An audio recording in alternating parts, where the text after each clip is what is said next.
Yeah, I mean, I'm not against it. I know that some people aren't comfortable with it, so I'm not gonna like push it. But if turning on cameras would be a great way to like get all that cool stuff. Anyways, there is the meetup, which somebody I'm assuming is planning.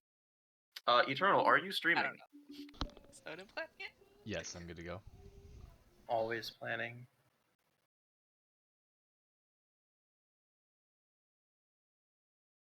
Is Ganondorf streaming? Ganondorf. Yes. Can you hear me? Nobody can hear you. You- Was I muted? Yes, I yes, was. you were You're muted. now Sorry. not. Yes, I am good. I am now not muted. We're good to go. Okay. Here we go. Previously on Ballers and Bagpipes. Aradal will come for the Orc clans next. Hey, Bale, looks like things went well. Let's celebrate. We want to do that lesson? See, the thing is, it's more of a private sort of thing. Yeah, everybody, out. Aradel wants to destroy the prime material plane. You look around you, and you see other spheres. In one of the spheres is the still suspended, naked body of Baal. And standing next to that sphere is a second Baal. Then who's the other one? I'm so confused. You don't have to worry about that. We're going to have lots of fun, you and I. Well, can't we all have fun together? Do you continue beating Eragon off? Hey, Eragon. Say ah. I'm gonna pour my special sauce down. Oh my god.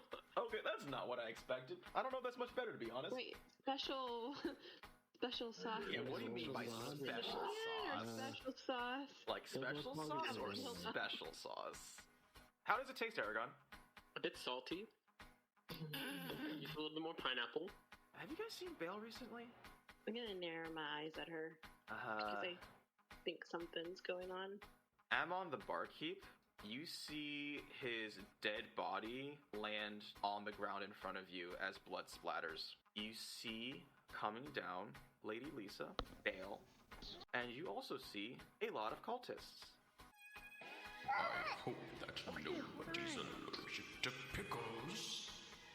Because you're in one. No, seriously, like you're inside of a jar. Somebody please send help. It's Ballers and Bagpipes.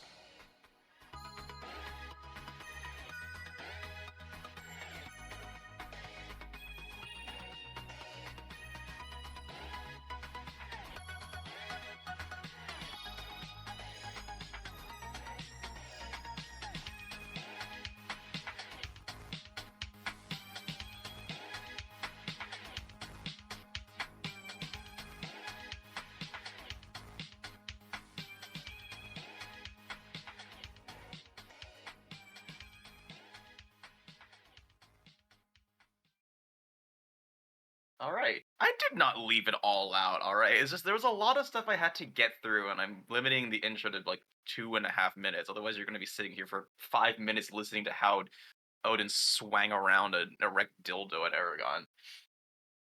Gosh.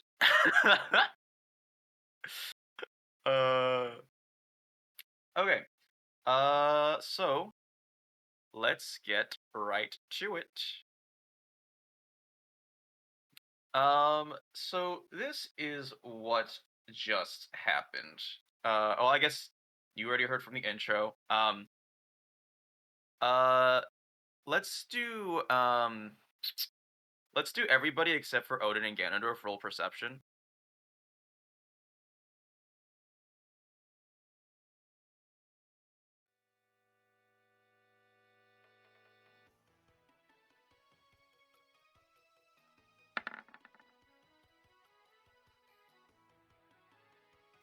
Oh wait, I did that as disadvantage. No, it's fine. I Sure. just take the first number.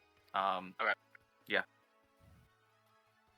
And I think I need Hildorf Pog. Ah, shit. There we go. Okay, no problem.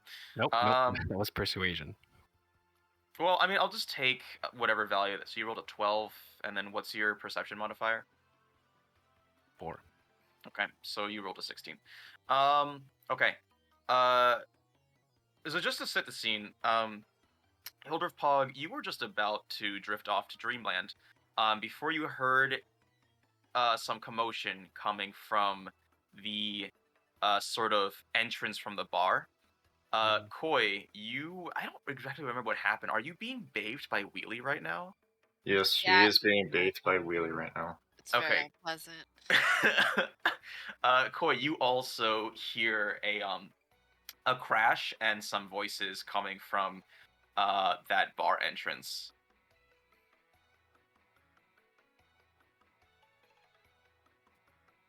Did you hear that, Wheelie?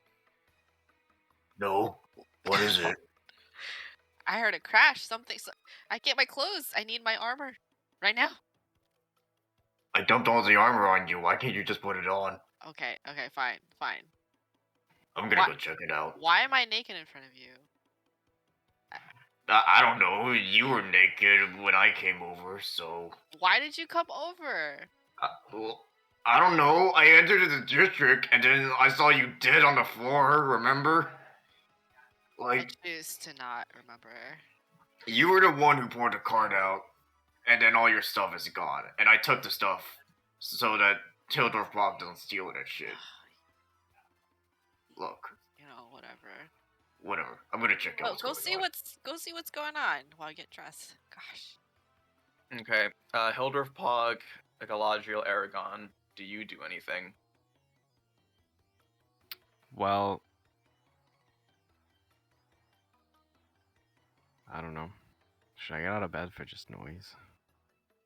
Well, what would Hildorf Pog do? Honestly, you would probably stay in bed. Okay. You hear something go bump and you're like, probably just a cat or whatever. Eragon, you heard this conversation between Flinty and Wheelie. What do you do? Pretend I didn't hear anything and go back to bed. Well, you're in the bathroom. Are you just asleep? Are you asleep in the bathtub? Oh my god, I remember now. Okay, hold on. Because you were washing off all that all the bob. What was it? Oh my god, you're right. All of his fluids. All that junk inside that. I'm gonna pretend I don't see anything. I'm gonna walk out. Oh, okay. Cover my eyes. All right. If that's the case, Isarya, you see Wheelie run over towards the sort of secret entrance area. Wheelie, do you say anything to each other? I'm gonna motion with my hands to be quiet as I try to hide behind like this table or something. Oh, okay. You wouldn't have to roll stealth because currently at the moment, there's no enemy that can see you. So unless you're trying to hide from all the other like resistance members. No. Yeah. Okay. So I'm aware of the crash, right? No, you're not actually. Okay. But you do see Wheelie run over, and he motions for you to be quiet. I'm just gonna mouth to him, what's going on?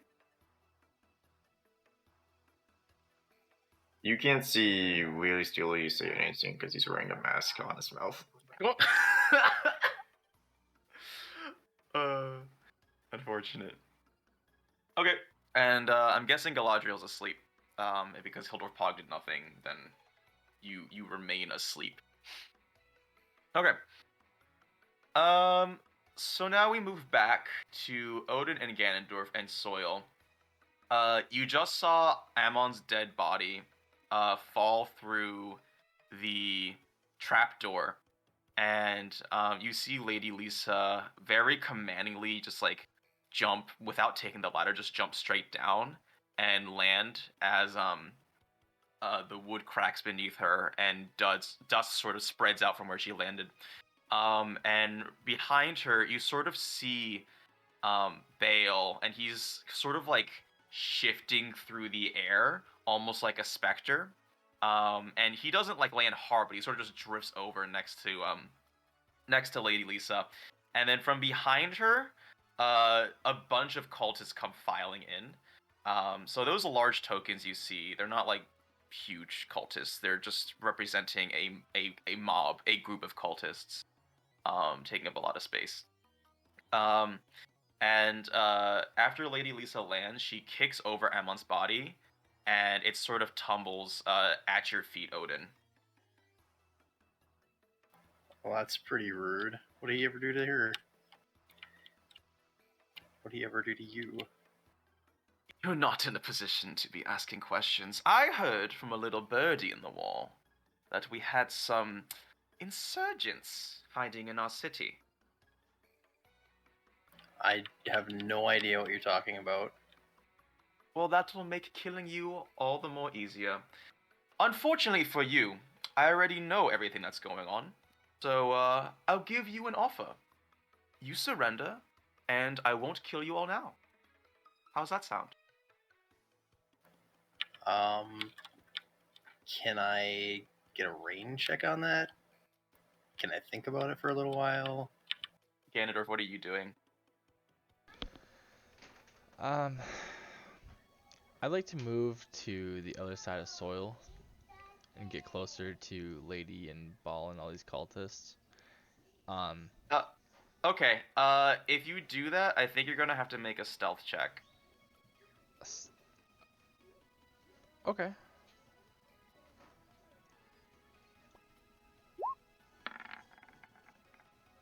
This is the beginning of the end. Fuck. Oh. Oh no. Oh my god. Oh man, natural one. Okay.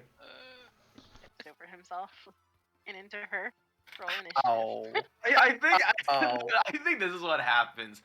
You try to like. Okay, so you see, at least you do notice that soil is. You notice around his gloves, that sort of weird orange aura start to manifest, and you try and like sort of scuttle around him, but you're like, oh, pretty colors, and then you just straight up walk into him, and you both land. You land on top of him, and you're on the ground prone.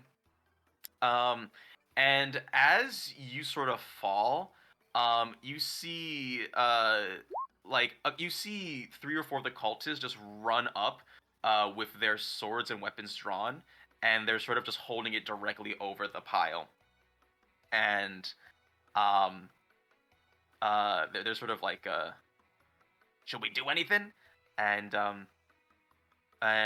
you hear you see Lady Lisa. She turns her head to bow, and she draws her weapon, and she says, "Well, I gave you a chance. Seems that you would prefer death." When she bows over. So does Wheelie Steely notice what's going on over here? Since he's just like taking over. You hear. Well, make another perception check. When she bows over, would I be able to take an attack of opportunity? No, because you are prone on the ground. Gotcha. And Wheelie, you don't notice. Well, you do hear a dull thud, but nothing beyond that.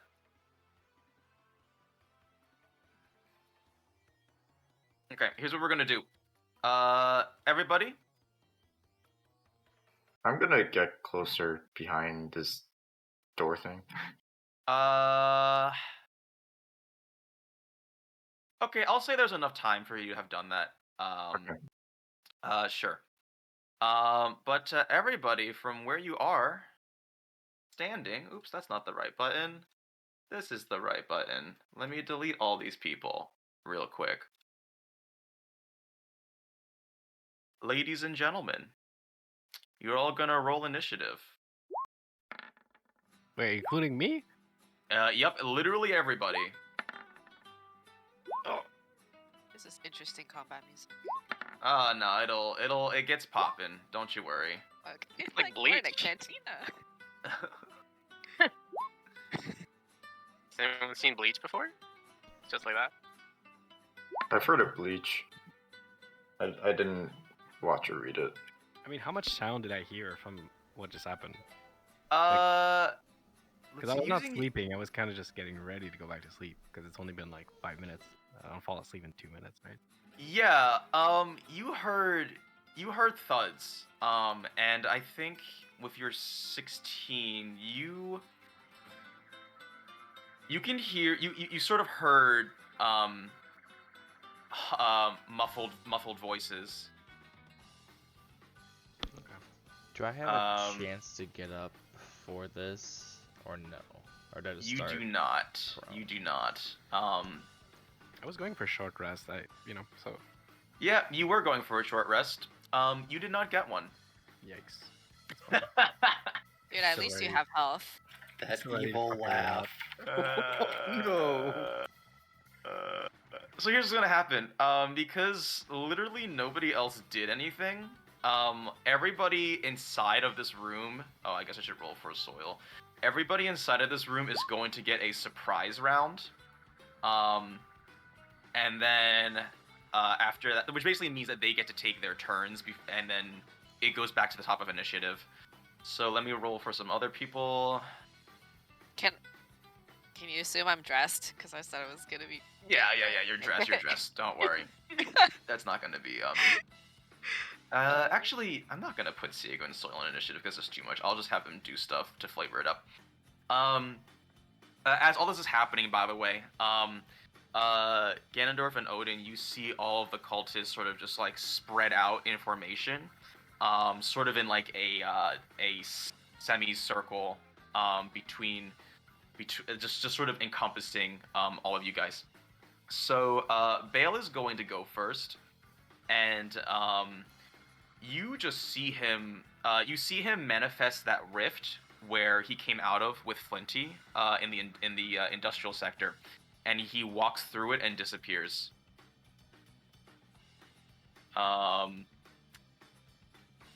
Yeah.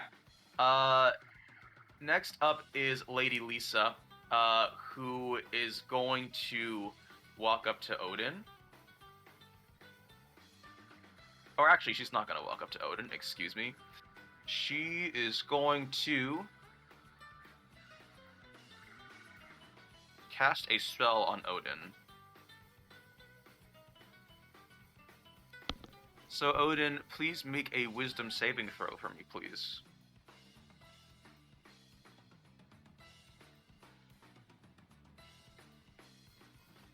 It's that French for gas. Okay. Odin, Lady Lisa points her sword at you and says, "You are going to help us take down the resistance." Now, Odin, it says that you're charmed. So, you have enough ability to, like, physically go against her directions, but you sort of hear her say this. You hear her tell you to basically kill your friends. And as soon as you think about, like you think, like, to yourself, like, oh, hell no. And you feel a sharp pain emanate throughout your head. Your veins sort of pop out as you get, like, probably the biggest headache you've ever felt before. And you retch a little bit. Next up is going to be one of the mobs of cultists. And they're going to rush over Ganondorf and Soil and burst out the door. And Wheelie, you are thrown back as this huge wave of cultists just start pouring in. And 5 of them surround you and get ready to attack. Wasn't I already stealth or something?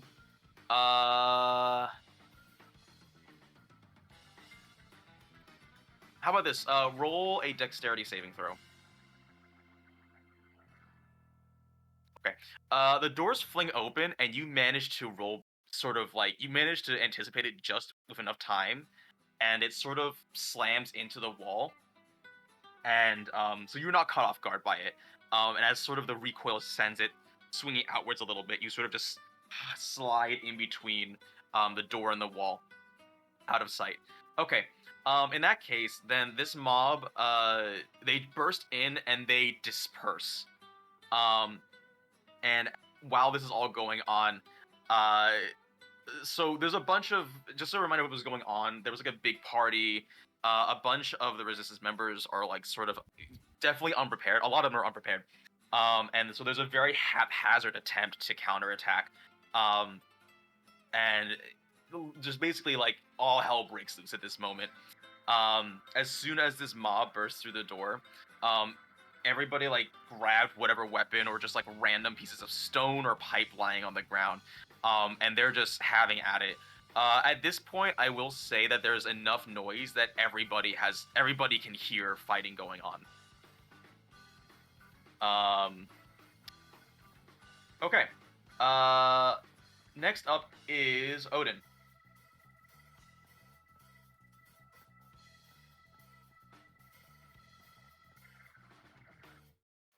Alright, so I am going to...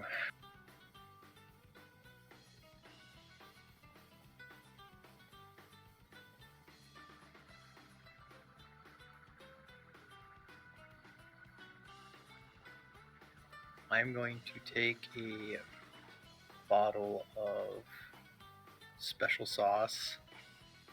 Okay. No. Do it. Do it. And then I'm going to throw it right here to break open, and then I'm going to tell Ganondorf to light it up. Huh. Aren't you working for Lady Lisa? Well, here's the thing. He has enough. He has the ability to go against her commands. It's just he's gonna take damage whenever he goes like directly against her commands. Yeah, I'm not taking any actions against her. I'm just saying words, and I threw a bottle at nothing, basically. Right. Okay. I didn't attack them or my friends. I'm trying to figure out what that means, but okay.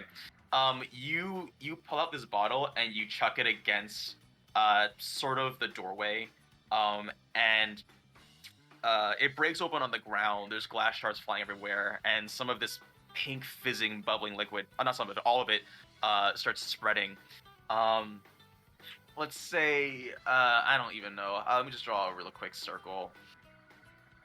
Let's say it's like maybe this big. Would you like to do anything else? So I think I'll say that cost your action. So you can do other stuff if you want. Alright, then I am going to go ahead and I'm gonna go ahead and move myself to right here. Okay. And that'll end my turn. Sounds good. Next up is Ganondorf. You are prone. While being prone, can I use a skill or a spell? You may. Yeah, you actually have full capacity when you're prone. The only thing about being prone is that you have to use half of your movement to get up, and any attack made against you has advantage. That's literally it. You have full ability to do everything else while prone. I could still technically just get up and kind of walk out of this room then?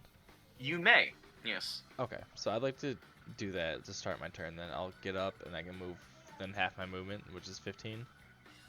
Yes. So 5, 10. You're gonna get an attack of opportunity. That's fine. Okay. As you get up, you see Lady Lisa rear back, sort of. She raises the hand that's holding her sword.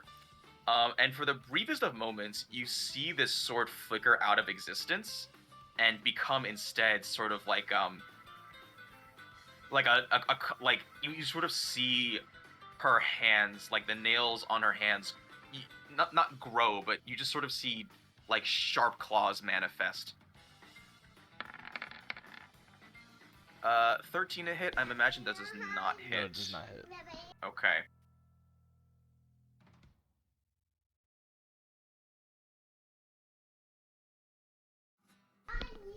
Are the cultists also going to take an attack of opportunity? They're not. And this entire green circle is Odin's alcohol? Yes, it is special sauce. Which, in the world of D&D, alcohol is flammable, correct? That is correct, sir. Alright, I'm going to cast Burning Hands. Okay, which direction? In a cone in...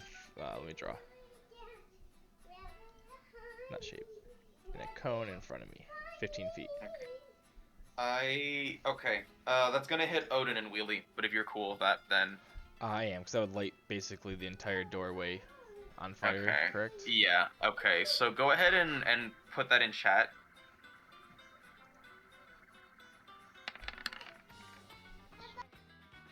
Okay.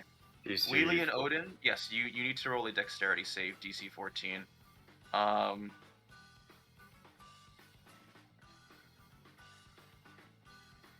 will also roll one for this group. Oh no. Okay. Well, okay. You raise your gauntleted hand, and a cone of fire, rushes out of it, and I'll just do this real quick. Woohoo! Yeah. Okay, so Wheelie and Odin, you're gonna take, 8 fire damage, and this mob of cultists is also going to take, 8 fire damage. And the other thing that happens once I get this to work.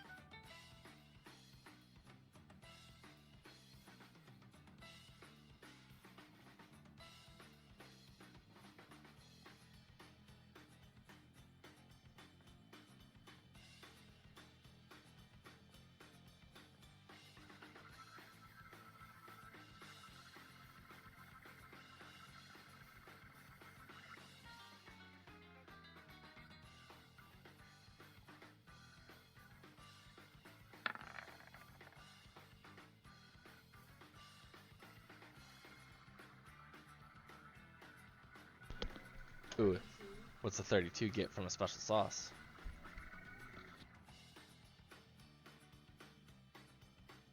I'm scared.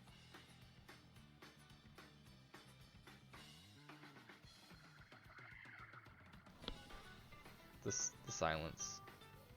It scares me so much more than anything else. I'm so concerned. Josie, you're muted. Oh, sorry, I did not know that happened. It's okay, I wasn't having a heart attack. No big deal. Wait, when did I stop talking? When you said, you I'm gonna rolled do a this, and then rolled the 32. Oh, when you rolled the die, yeah. Oh, okay. That's weird. I didn't press the mute button, whatever. Okay, Ganondorf, are you standing inside this pool of alcohol? Yes. Okay. I'm like behind it. I'm like behind a door. So Yeah, would you're not in it. Okay. I mean, I don't.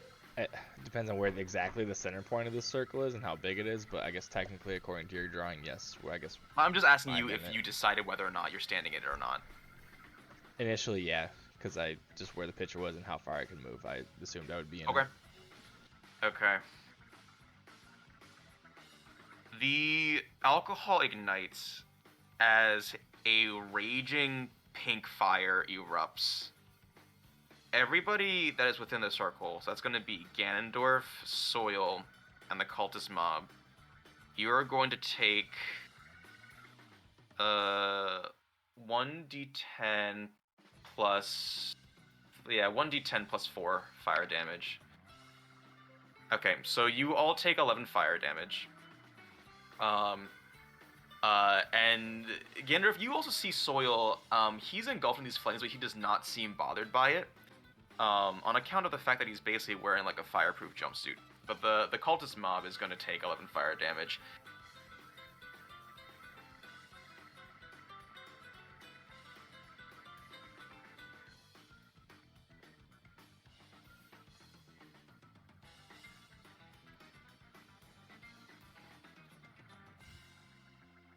Josie, you're muted again. Okay, sorry. I'm turning off push to mute. I swear I don't know why this is doing that. I'm sorry. When did I go? After you said the cultist gonna take 11 damage too. Yeah. Oh, I know what the issue is. When I press minus subtract the health from them. Okay, hold on. I'm just gonna turn this off.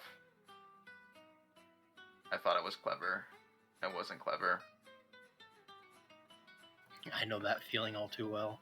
Okay, I just turned off push to mute. It's fine. I'll just manually mute when I need to. So you take 11 damage. 3 of the cultists fall dead. Soil, you don't notice that he's bothered by it because he's basically wearing like a fireproof jumpsuit. And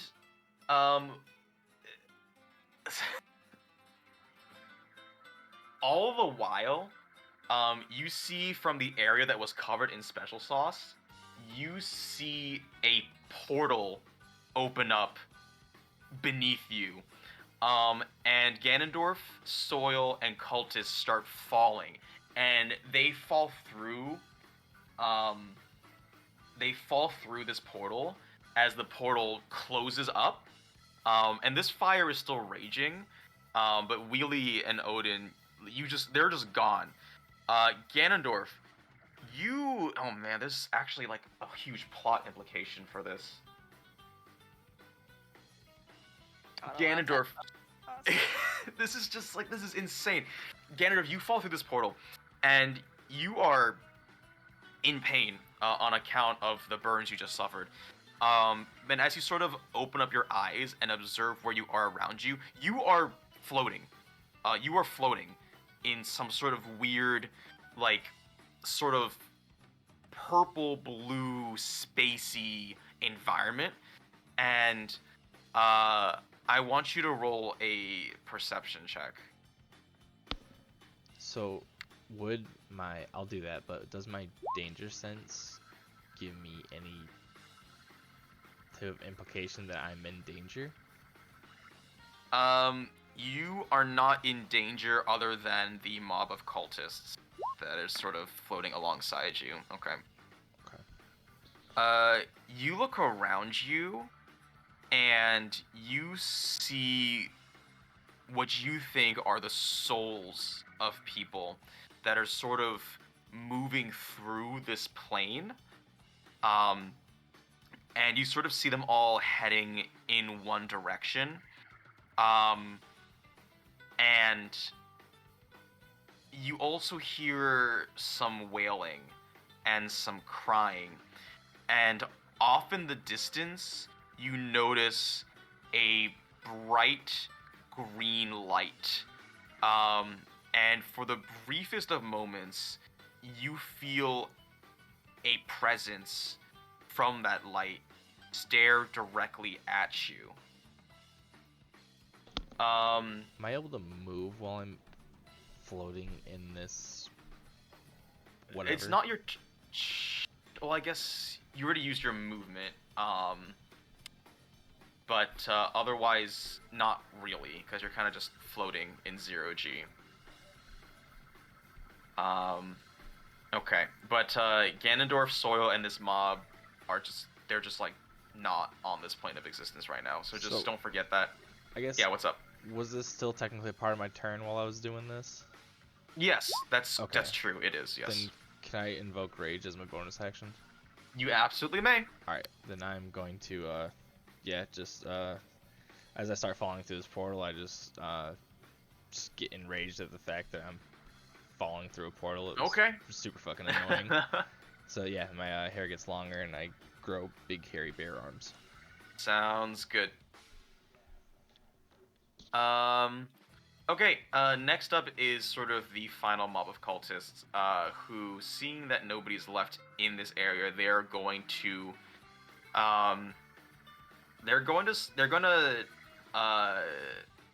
there's a big fire in the way, though.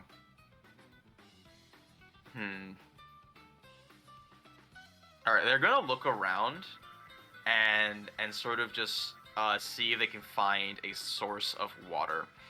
And they, all of them go to sort of one of the corners of the room, where there's a barrel sitting there, and they just sort of open it, and water comes rushing out. And they start sort of just tossing it over this fire, to sort of get it to die down a little bit. Okay. Yeah. We are now back to the top of the order. It is Galadriel's turn. Galadriel, you are awoken from your slumber by the sounds of fighting. Oh my gosh. Hildorf Pog. What's going on?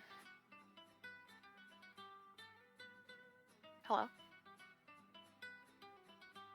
Foggy boy. Older Pog is asleep. He's snoring like, up a storm. Wait, it's not my turn.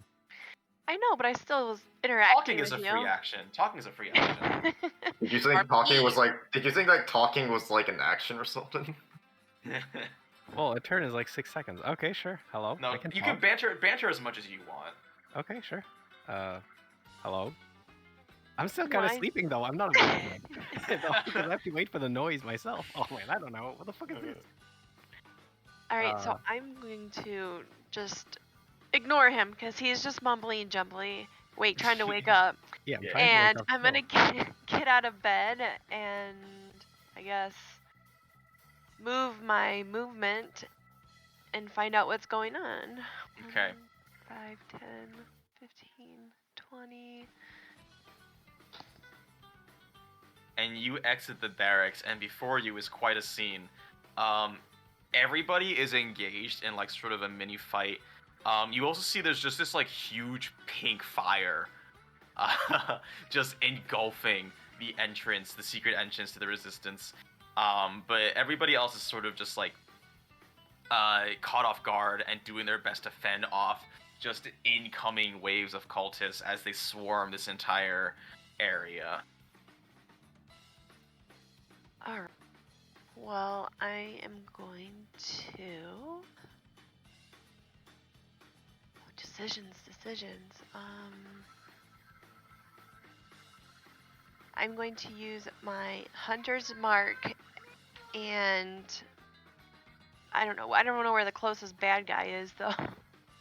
Yeah, so gameplay-wise, the closest one would be the one that's sort of still inside of this building, because right now, these guys don't exist. Right.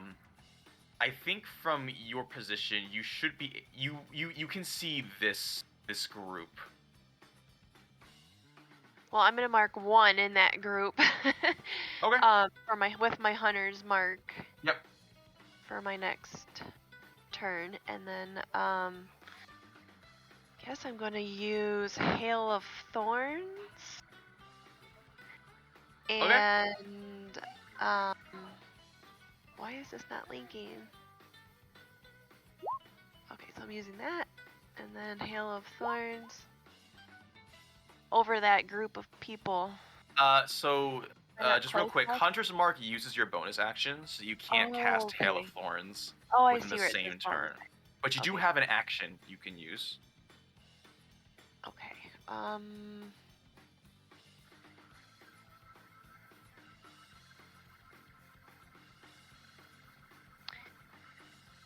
guess I'm going to use Poison Spray and put it over the group of cultists. Okay, I'm not sure that the range... Yeah, the range of that is 10 feet. I'm just not reading today, apparently. I don't know what I'm doing. Am I close enough? You groggy, you just woke up. You're like, yeah, I just woke up. I'm groggy. Let's see.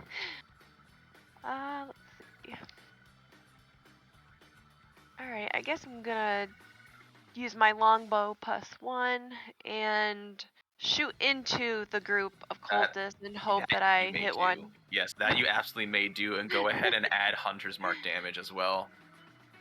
Awesome.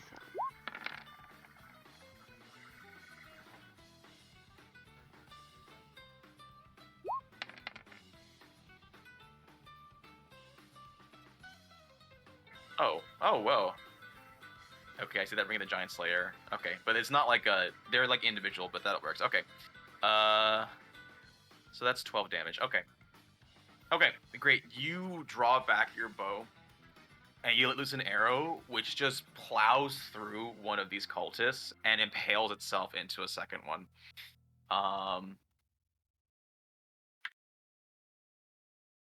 Okay.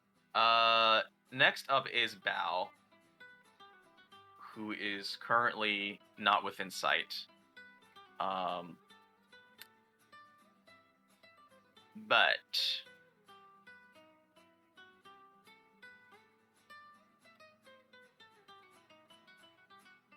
that's not the right button. There we go. Okay. Isarya, I need you to roll a dexterity save, please.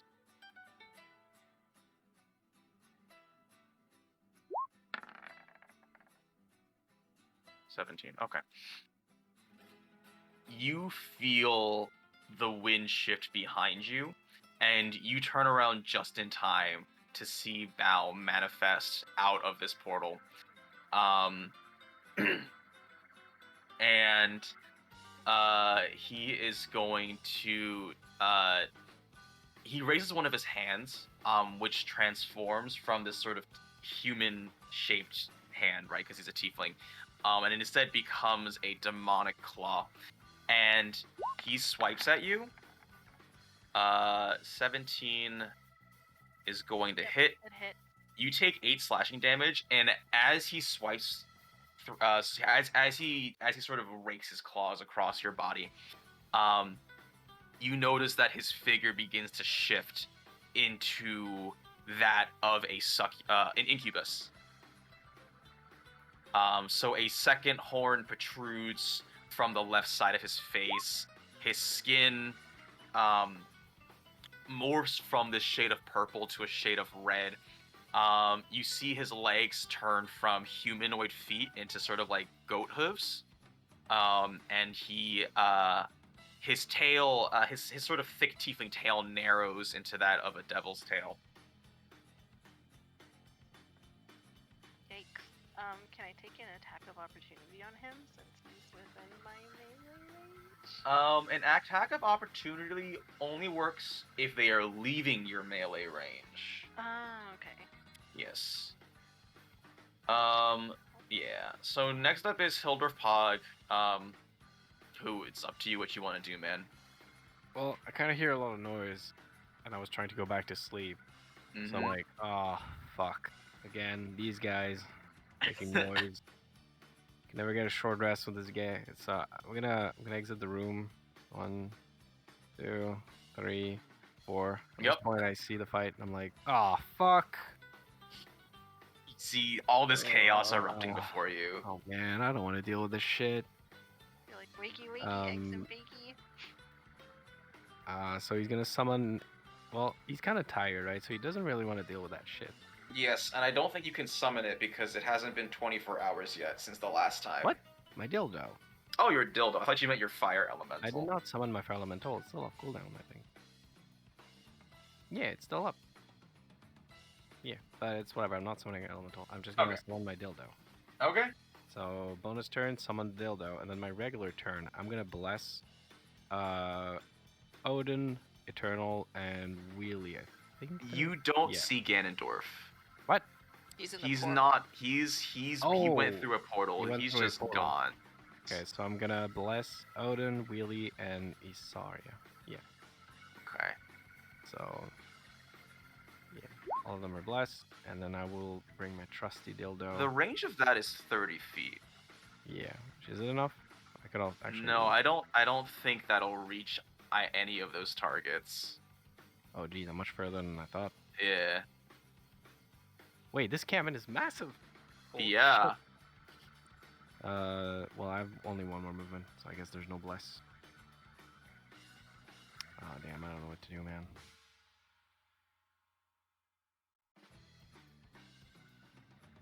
Don't forget, if you just want to get closer, you can use your action to dash, which just lets you move again. I've noticed that sometimes you guys aren't close enough to an enemy, and you're just kind of like, I don't know what to do. You can always use your action to dash.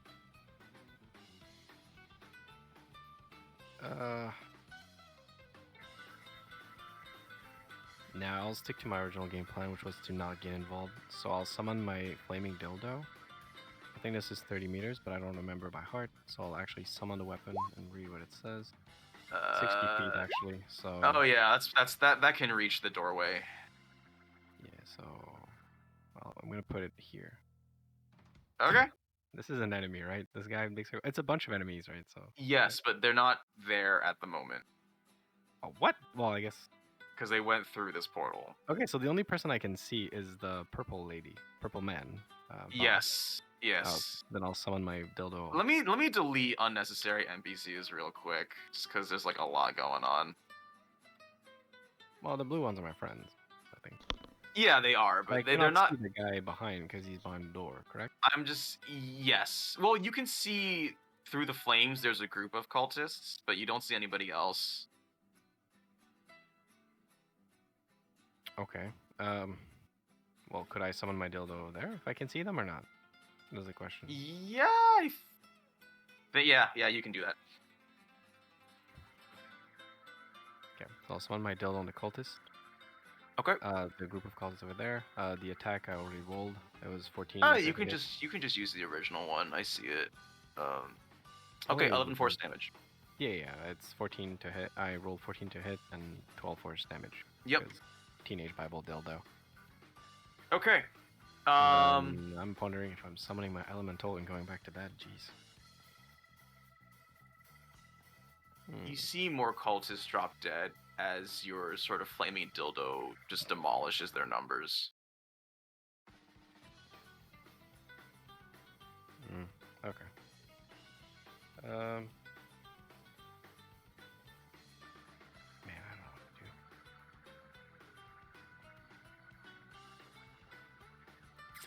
Really don't know what to do.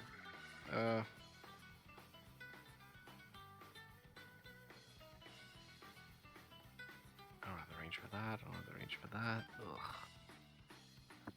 I'll just dash and get closer. There's nothing I can cast from here. Okay. So I'll just, so it doubles my movements. 1, 2, 3, 4, 5, 6, because I was missing 5. There we go. That's the end of my turn. Okay. Isarya, it is your turn. I'm gonna turn around to Ball or Bale and just kind of hold my hands out and Scorching Ray him because he hurt me and I'm about to die. Go ahead and cast Scorching Ray. I think you cast it 3 times as well because it does 3.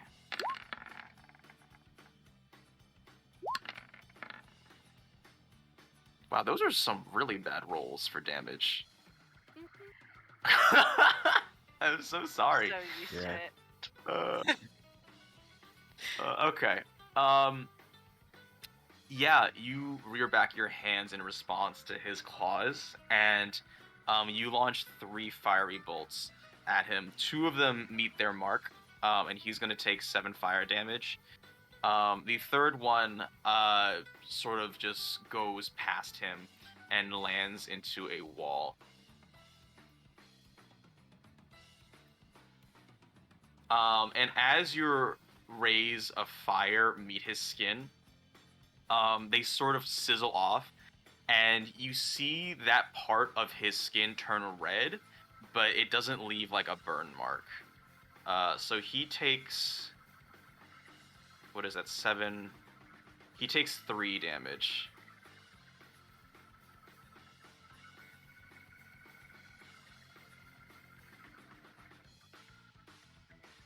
That almost tickled. Just gonna huff. Next up is Lady Lisa, who's just gonna straight up charge through the fire and eat the damage. She's going to run up to you, Ganondorf, and you see her figure emerge through the flames, so she's gonna take, what did I say, 1d10 plus...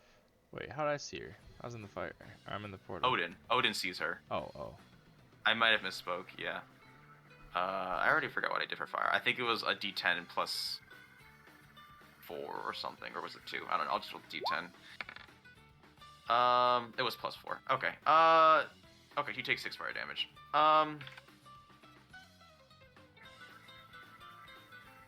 And... Is she within range of me? She is, yes, but again, attack of opportunity is only when they leave melee range. So she just needs to... So...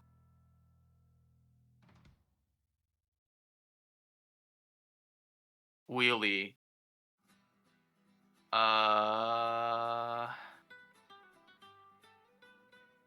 Does she still notices me, or? Oh, I guess you're hidden, so... Right, no, thank you for pointing that out. Okay, this will be interesting.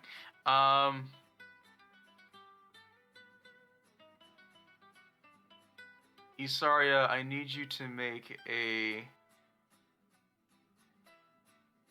What is this? Wisdom saving throw.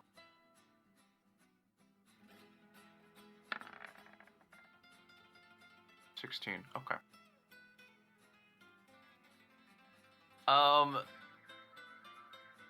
You see Lady Lisa emerge from the fire, and she sort of points her sword hand towards you, Isarya, and she barks out the command to surrender.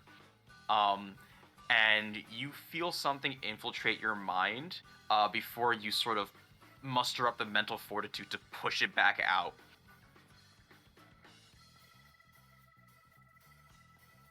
Like my great grandma did it, so can I.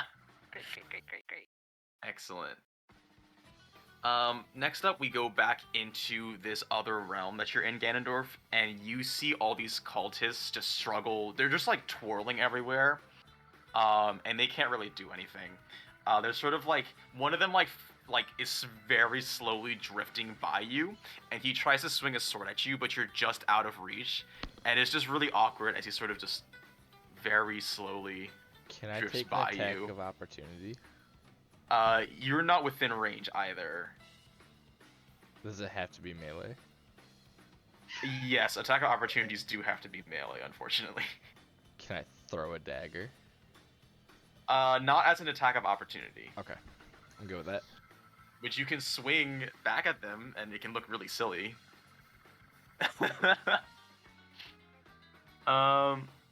Next up is Odin.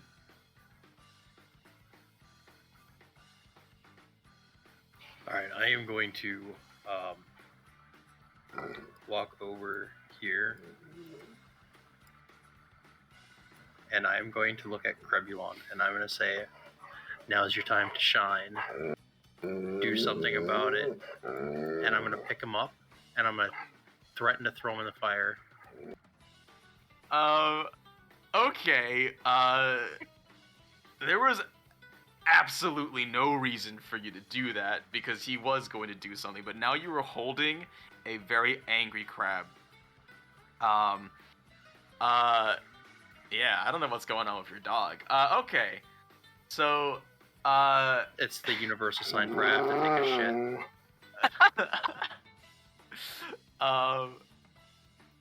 Oh man, okay.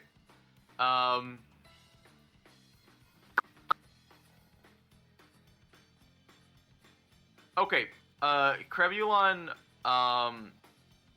is going to raise one of his claws into the air, and he's going to cast Eldritch Blast at Lady Lisa. But he rolled a 10. Man, why is everybody rolling so bad today? And he launches a bolt, which misses her and strikes the ground in front of her. And as much as a crab can shrug, he's just like... he just sort of shrugs and he's like... What did he sound like? Friggin'... I'll just add him to the initiative.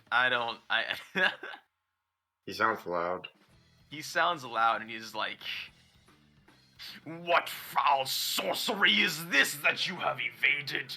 My Eldritch Blast! Yeah, he's in the initiative now.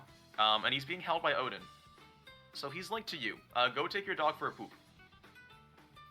Did picking him up take a, that was my action, yeah?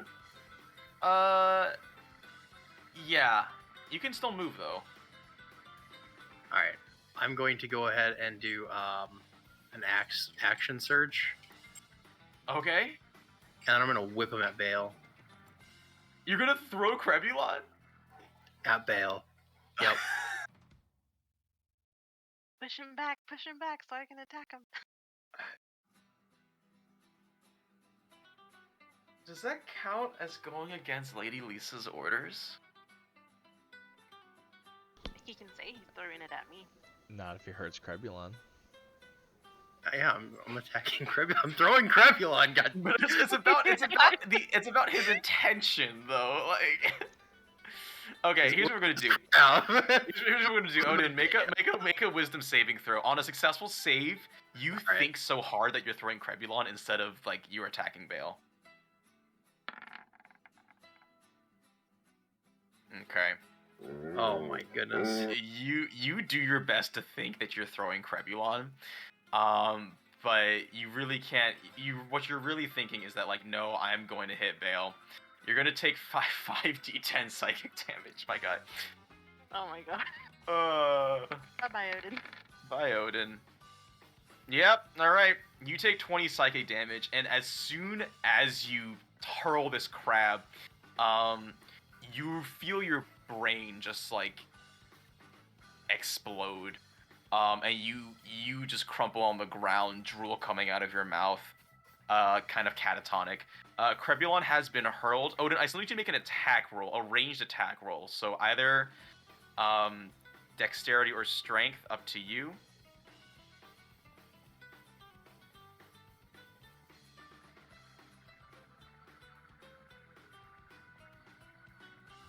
Dexterity or strength? Alright. Yeah, just roll strength or dexterity, up to you. And then, yeah. I guess you would add proficiency to that as well.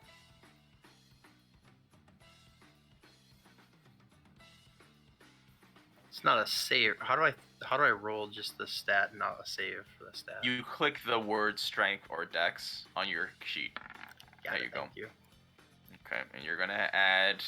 What is going on? Yeah, everybody's rolling real bad tonight. You're gonna add proficiency to that, which is 10. Okay. You chuck this crab, and right before it makes contact with Bale, he very quickly phases out of existence and then back in as Crebulon goes flying behind him. And Crebulon lands hard into the dirt on his back with his little crab legs flailing in the air. Next up is Eragon. It was worth it. Okay, so wait, is this Incubus still a thing? Yes. Okay. How do I show movement again? This shift, right? You hold. It's Q, I think.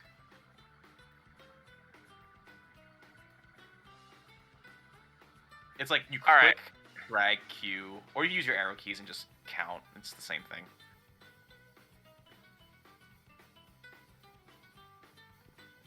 Okay, I want to cast Moonbeam. On the Incubus. Yeah. Go for it. What the heck is that? A target, a 5-foot radius, 40-foot high cylinder? Sorry. What? Okay.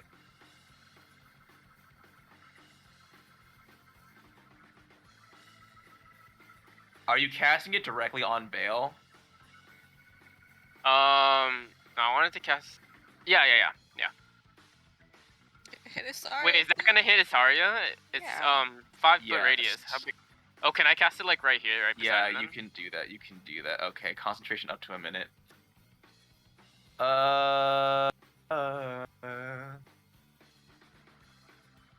Okay.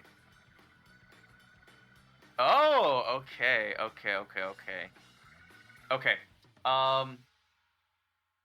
I need to give you something to move, so you. Well, I mean, I can just draw it, and you can let me know if you want to move the beam. Let's just make it. What color is the beam, Eragon? It's bright pink. Bright pink. All right, excellent. Well, no, pale pink. Pale pink. Do I have a But pale pink? like bright pale pink, if that makes sense. Yes. Like a rose color. I don't know. A light pink. Yeah, hold on. Let me see if I can. Gonna there need we a go. hex for that. All right, there Bright we light pink. There we go. Yes. go. You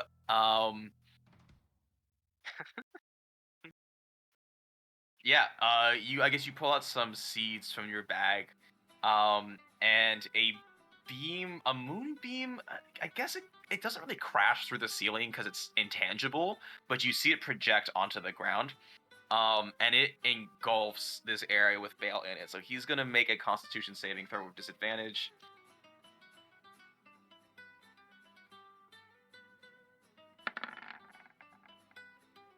Okay.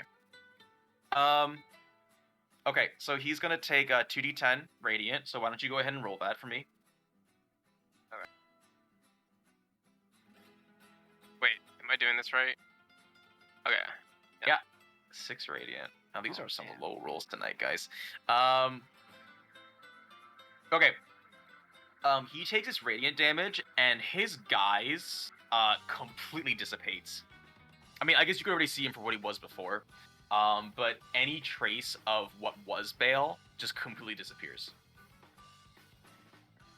Hell yeah. So what do we see from him? You see an incubus, basically. Just a full, straight-up incubus, like he's got the whole devil thing going on. Does not look like a tiefling. Wheelie, it is your turn.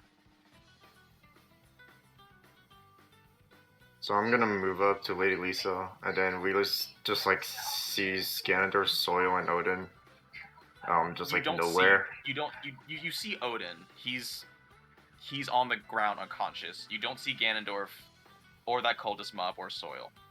He's going to assume that Lady Lisa killed them, and he's going to attack Lady Lisa. What are all of these shapes? Would I be at advantage since Isarya's... I'm basically behind Lady Lisa, Well, and Isarya's flanking her? Isarya wasn't attacking Lady Lisa, though. Okay, then it's just normal. Yes. I would if I could. So let me add in... Do I add in sneak attack since I'm still hidden? Oh, that's true, you are hidden, so go ahead and roll an attack with advantage. Thank you for reminding me. Oh, 18 both times. Oh, that hits. Okay, then let me see. I'm gonna double it. With the hour hand? Yep. Okay. Let me... It doesn't look like it says it's like a bonus action or like an action, so can I make another... It just does it. Yeah. So can I make another attack? Or... like, are you dual-wielding daggers right now? Yeah, I'm dual-wielding with... I have a bone dagger, so... Yes, I remember that. Okay. Yeah, go ahead and make an attack with your bone dagger. I think because you don't have proficiency in 2-weapon fighting, you roll the attack, don't add a bonus to the damage, basically. So just go, yeah. So don't add a sneak attack. Do I still have advantage? No, because you're already attacked. Okay. Okay, 16. I think, yeah, 16 still hits. And that does, just 2. Okay. So you raise your hand with the hour hand, and do you say anything cool while you're doing this, by the way? Because you just did like 25 damage. Or 22 damage. Let me see. How dare you? I didn't catch any of that. How dare you? Oh, okay. Check your mic settings, by the way, because I think you might not be using the right one, because you're peaking a lot, but I understood it. Okay. So you drive these daggers into Lady Lisa as you pop out from the darkness, and she howls in pain, and everybody outside, you see Lady Lisa's form begin to sort of flicker, and it sort of dissipates as if it were an illusion. And in place of this human version of Lady Lisa emerges what you suspect to be her true form. Which I will...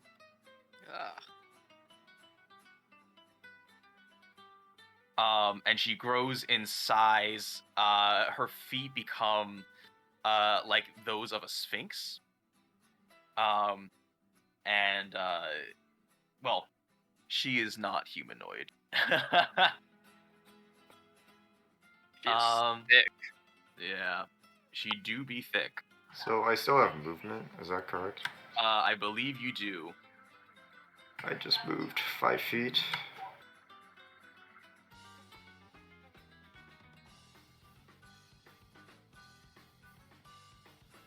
I'm gonna rush to Crepulon. Okay. And you don't get attack of opportunity because you have mobile, which is stupid. Okay, you rush over to Crepulon. Crepulon, are you okay? Let me over. I can't. I already used my action. I'll do it myself. Crepulon encases himself in a magical aura as he levitates off the ground and flips himself back onto his feet.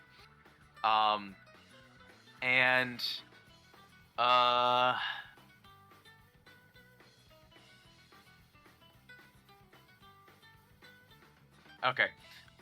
He's going to attempt to cast Hold Person on Lady Lisa.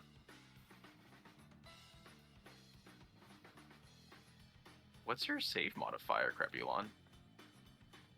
14.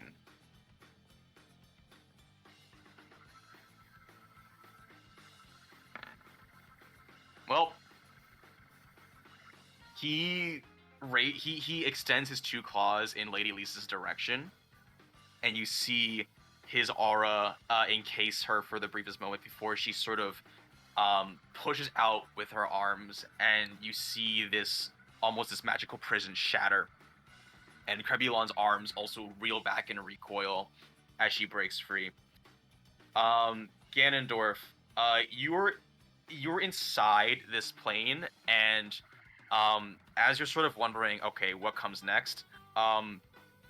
Another portal opens up and moves over all of you, and it brings you back into the prime material plane. And you all have been dropped sort of right on top of this blazing pink fire again. So can you make a dexterity save for me, please? Yes.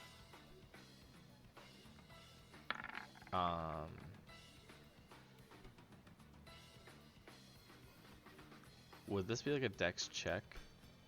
A dexterity save. And that's different? Yeah, you have saving throws. Okay. Okay.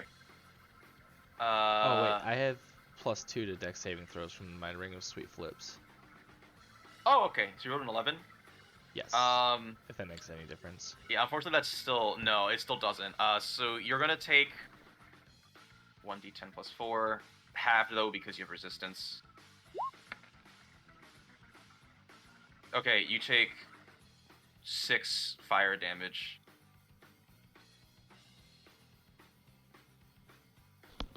What kind of math is that? Well, because plus 4 is 13, so you have it, and it becomes 6.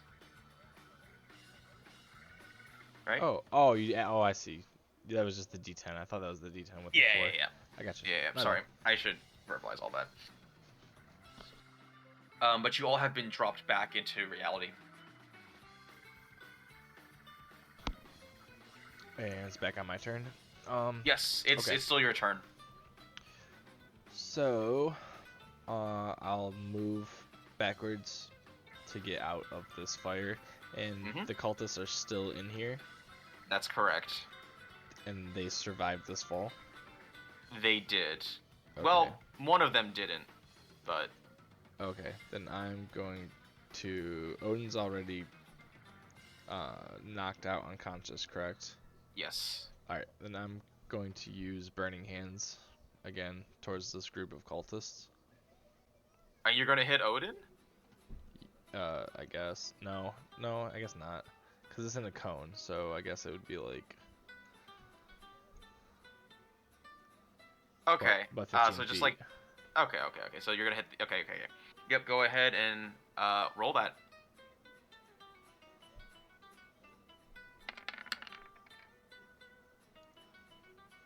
Okay, and they have to roll a dex save again.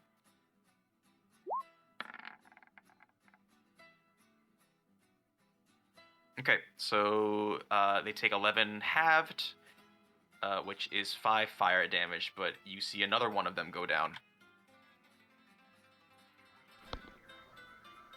Alright, and then...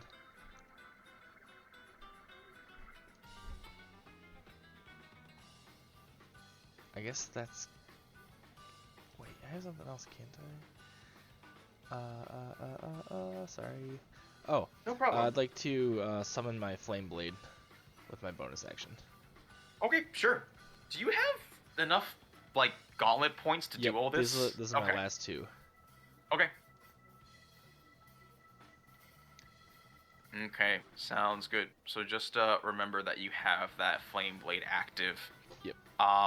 But it extends from your hand, from your gauntleted hand, like a lightsaber.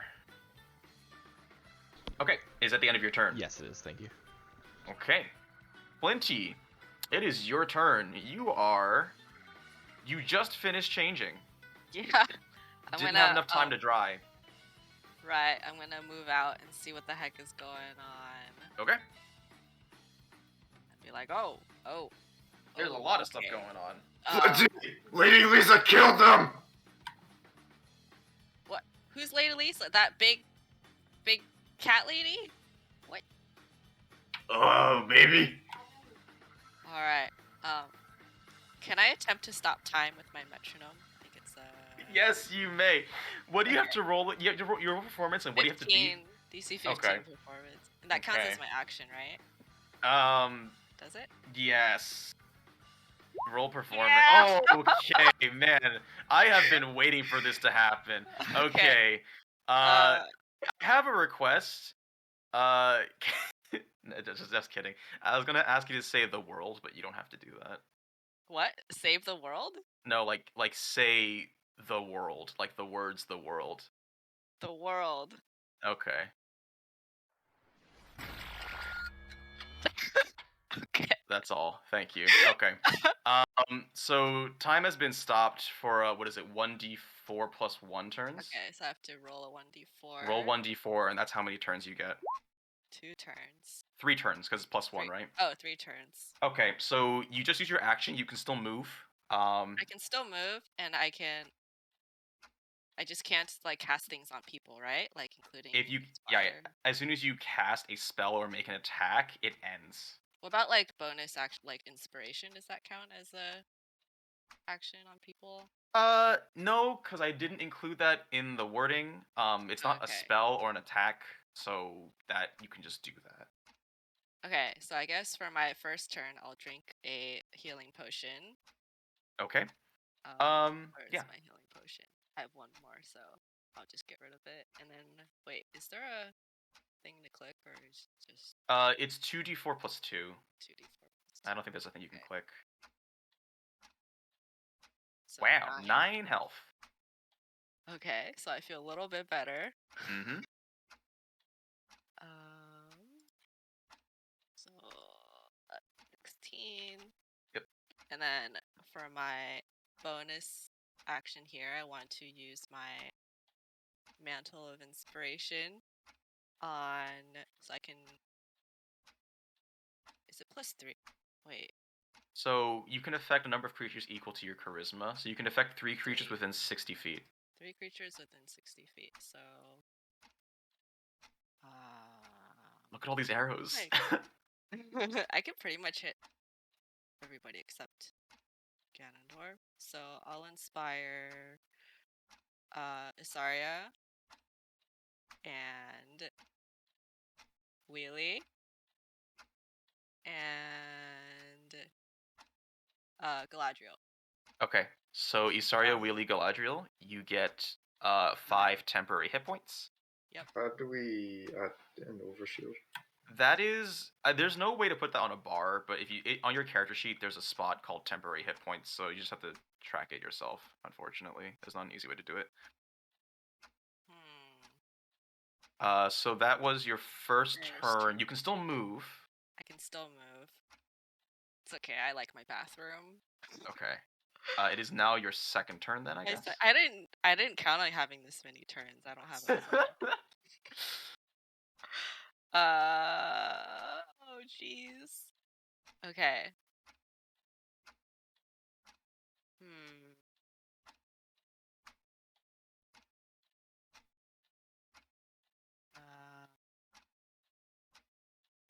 Maybe I'll cast. Okay.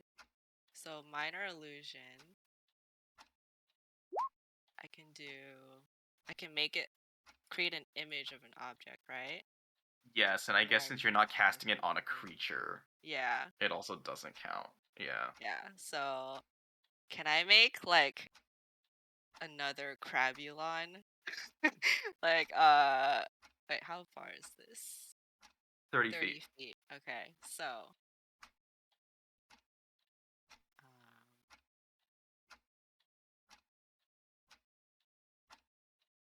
Okay, maybe I'll move up a little bit and then I'll put it. I want to put the crabby like maybe right here. So I'll move and then I'll do that. Okay. Wait, can you put a little crab or should I draw one? Yeah, no, I can. Well, I just want to be able to distinguish between. I would love to have you draw this crab so we can distinguish between real Crabulon and fake Crabulon. Okay. Man, this is fun. Hi guys.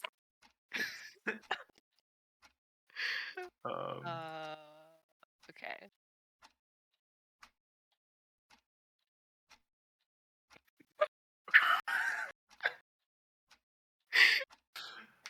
Oh man. All right. Okay, it's my crab. That's beautiful. Okay. And then I think I can also I'll just use my Inspire as bonus action, my just Bardic Inspiration. Okay. Who are you inspiring? Wheelie. Okay. Can you only inspire one person? Yeah. Okay. I think so. Okay. Right? Yeah, one creature. Yeah. 60 feet. Okay. Wait, didn't you just give him inspiration? Oh that no, was that him. was the temporary yeah. hit point thing. That's right. It's just called yeah. I always forget those two messed up. My bad. Okay. Do I just mark inspiration on my character sheet? That's the inspiration. Whatever helps you track it, but that inspiration is actually like a different. That's not bardic inspiration, but whatever. It is Whatever bardic. works. Oh. But rather, on the character sheet, there's a spot for inspiration. That spot isn't for bardic inspiration. That's for like another resource called inspiration, which is confusing and dumb. But basically, I as the DM can give anybody inspiration if they do something that I think is cool, and it basically just gives them another reroll. On anything, but Wheelie, just remember you have bardic inspiration. Whatever works best for you, just remember you can roll a d6. Okay. Okay. And that's the end of your second turn. So I have one more turn, right? You have one more turn, yes. All right. So I'm probably gonna like chicken out back to my bathroom here, but I want to be in range to cast Enlarge on Wheelie. I want to make Wheelie. Hey! Oh my gosh! Oh my goodness! I'm a rogue. I know, but it gives your weapons extra attack, and you're the only one, like you're one who uses weapons. Okay, then why don't you move first, and then. Okay, so this is 30 feet actually. Let's see how far can I be from you. Oh, actually, I can't really. I mean, probably just move there. Whoops. You could have buffed Crabulon. Yo, I'm gonna make you big, boy, Wheelie. Alright. Time resumes. And you you I guess you sort of your casting tool is your instrument, so I guess you're just playing it and pointing it sort of in Wheelie's direction. Let me get back this fight music. Okay. I hope you're willing, really. Do you say anything or are you just casting it? I'm just gonna I'm be like, Wheelie, get ready to feel strong. What? Okay, Wheelie, are you going to willingly? So by the way, I don't know if any of you are looking, but like Flinty just teleported. So Galadriel, I forgot who has the temporary hit points, but 3 of you feel somehow like a little bit more shielded. And Wheelie, you start to feel yourself grow in size, and you hear Flinty yell, "Do you resist?" No. Okay. Wheelie, you get real big. You get real big. You're Lady Lisa's height now. Wait, resist. Wreck 'em. So you have advantage on strength checks and strength saving throws, and you deal an extra 1d4 damage. But what happens if Flinty gets hit? That's what I'm just wondering, because it's concentration. It is concentration. If she gets hit, she has to make a Constitution saving throw, and if she beats it, then she maintains concentration. If she doesn't beat it, then Wheelie becomes normal size again. It becomes small again. Well, just normal size, but yes. Yeah. This is what you get for insulting short people. Wait, Wheelie is short? No, he's big. I thought Wheelie was just a regular. Now everyone's short. What do you think of that, Wheelie? Wow. I support short people's rights. Yeah, we had this whole character development thing, remember? Yeah. No, he's big. I should have made him small, but maybe I'll make him. Okay. Next up is the larger cultist mob, which pours through the doors, but not before Soil hurls a fireball directly at them. Where is his fireball? I gave him a fireball. Okay. I don't know why it's not there, but I know I gave it to them.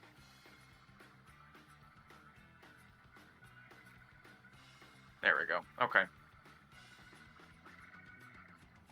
I'm intentionally not putting like NPCs into initiative just because they're involved. But I want to, as the DM, I want to stay out of allied fights as much as I can, just for the purpose of it's your guys' time to shine.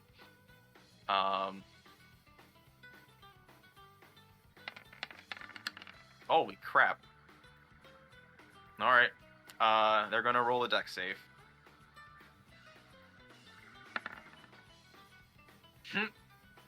Okay. You guys hear an explosion happen inside this room, and a bunch of cultists are flung out of the door.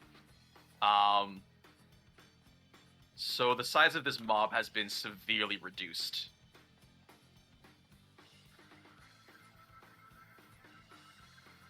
Galadriel, it is your turn.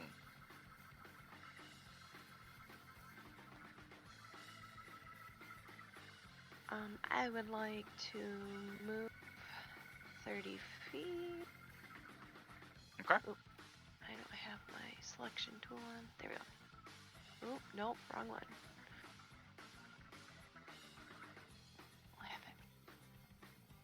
Alright, and then I would like to use my Thread of Faith bow and shoot a time-bound arrow to Lady Lisa. Is that her name? Yes, that's her name. Alright, and then rewind time and revert her back to her younger ages. I know you can't see me right now, but I have my temples pinched because... for obvious reasons.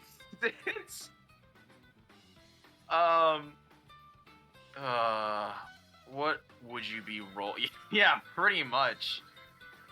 I need to figure out what you're rolling for this. Don't I just hit the thread of fate thing? Well, it says you have to roll a something which is determined by the DM, and you have to beat a check which is determined by the TM. Yeah. Gotcha.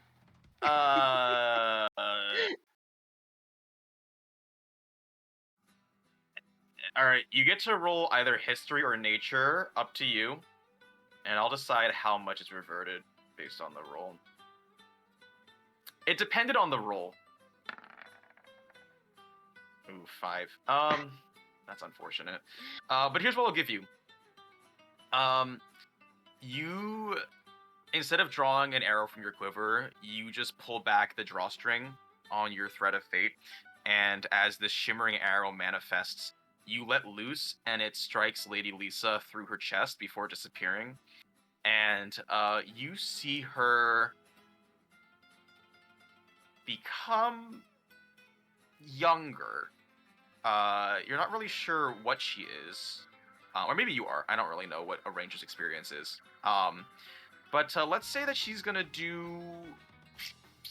Let's say she'll do -1 on all damage moving forward. Okay.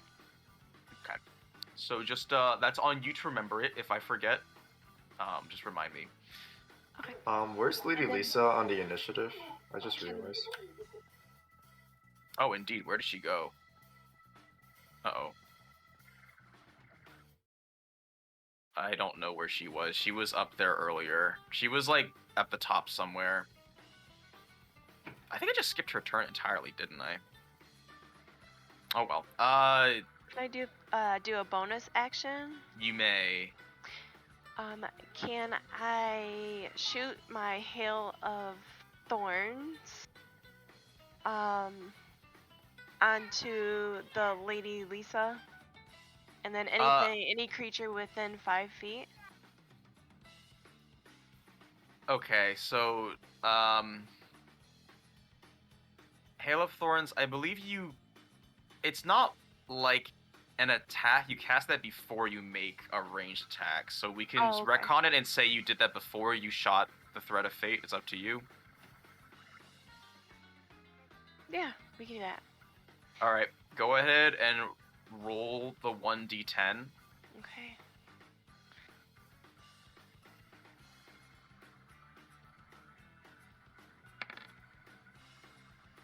Okay. Isarya. Yes, thank you. I guess Lady Lisa will roll 1, and then some other guys will roll 1.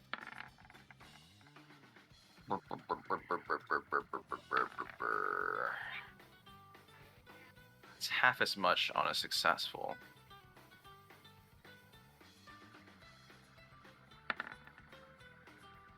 Okay. Odin, take 1 failure for me, please. 1 death save throw failure. Okay. Isarya, you're gonna take 5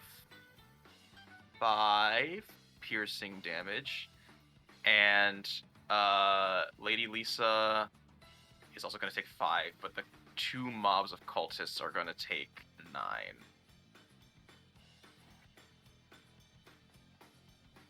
The size of these mobs have been rather diminished by this point.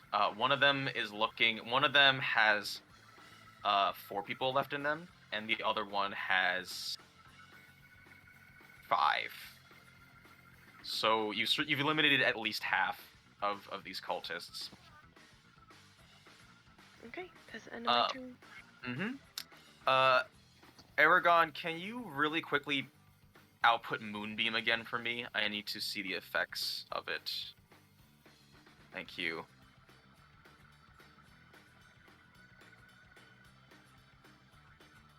Okay. Okay. It's Bale's turn, and you see him, he sort of screeches as he's burned by this light, and he manifests this rift again and steps through it and disappears. Fuck, where'd he go? Hildref Pog, it is your turn. He's probably coming after me.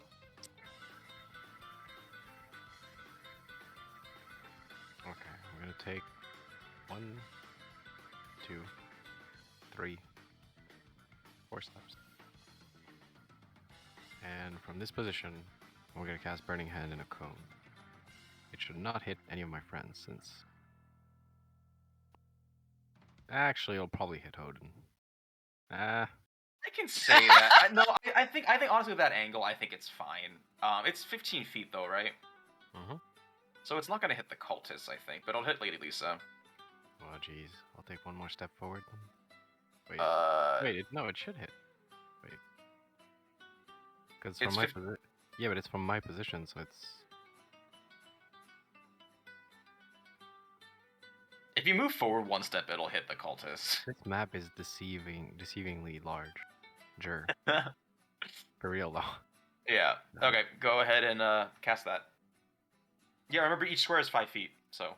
Yeah.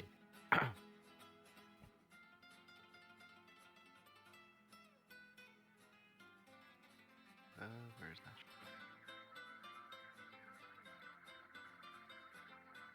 There we go. Got it. That is... Wait, no, that doesn't work. What do you mean? Oh, no, it's fine. That's fine, it worked. You cast it at level 2, I think, but... Yeah, it's a misclick, but it's fine, it's irrelevant. It's still fine. They gotta roll a 14. I gotta find if there's like a macro for like mass saves. Well, I guess in real life they'd be rolling the dice individual times anyways. So it's not really... Oh, that one, that's a crit save. They still take half, and that's a failure. That's funny. Okay. Wait, so I guess they're gonna take... They take 14 fire damage, right? Oh, wait, 14? No. No, it's 9 fire damage. I rolled poorly. Well, you 8 plus 5, right? Wait, I'm confused. Because you cast it at level 2. Yeah, because it's the second level. Yeah, gotcha. Yeah, okay, so 8 plus 5 plus 1. Yeah, so 8 which is 14. 14, yeah. Or 7 on a save. Okay, so... So at least it's going to take 14 fire damage. The top group of cultists takes 7. You see another one of their members fall, and the bottom group takes 14. And you see 2 of them fall, I think. 2 of them. Yeah. Then is going to come in, because he has to whack someone. That's true. He's gonna whack the bottom cultist. Like he's gonna pick one or two targets and just swing at them. All right, go for it. Unfortunately, just cast the spell again. It'll spiritual weapon, yeah, and it'll be easier. And then Ooh, 21. Okay, 6 damage. So you've moved it onto this bottom group. Yes. And you whack, and you see yet another cultist fall as he is viciously thwapped across the face and twists and tumbles onto the ground. That's the end of my turn. Yeah, thwamp. Isarya, it is your turn.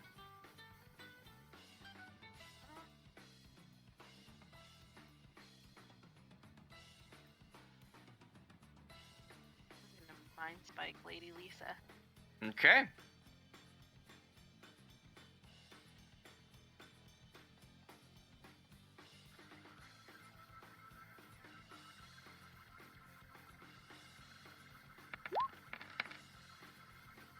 Wow, that's a big roll. 18. Alright, and she rolls a wisdom save. Aw. Okay, well, she still takes 9 psychic damage. Does anything happen on a fail? On a successful save. Okay, well, anyways. She takes 9 psychic damage as she clutches her head as she feels you spike her mind with your magics. Lady Lisa, she's not going to do anything too fancy. She's just going to attack twice, and she will first take a swing at Crebulon, and as she rails her claws against this illusory Crebulon, it dissipates, and she growls. Crebulon! No!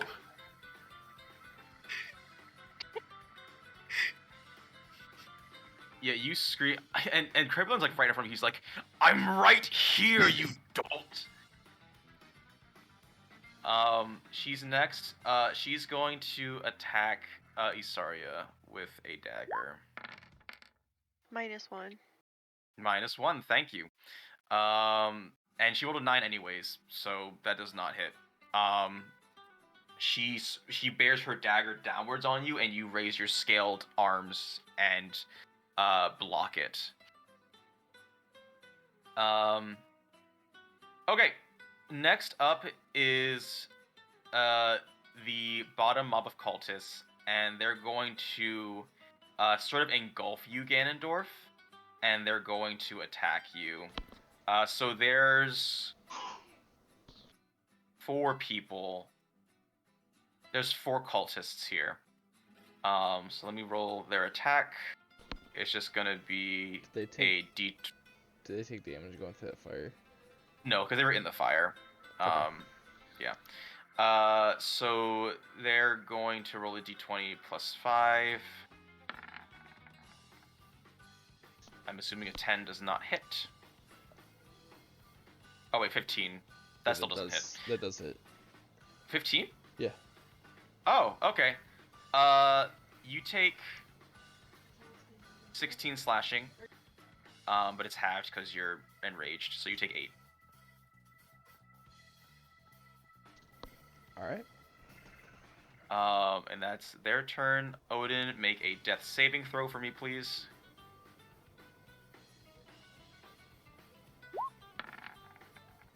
Okay, success.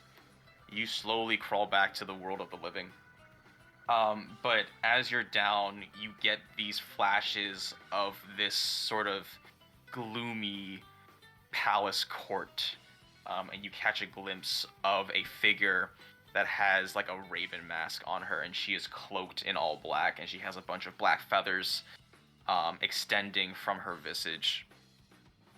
Eragon, it is your turn. Okay. Wait, so there's these guys left? So there's Lady Lisa. Let me delete some of these. I'm just gonna remove this. Yeah, so there's Lady Lisa, and there's the 2 mobs, and you saw an incubus just disappear from your sight. Typical. I wanted to say hi. Okay, I guess I'll target Lady Lisa. But everyone's around her, though.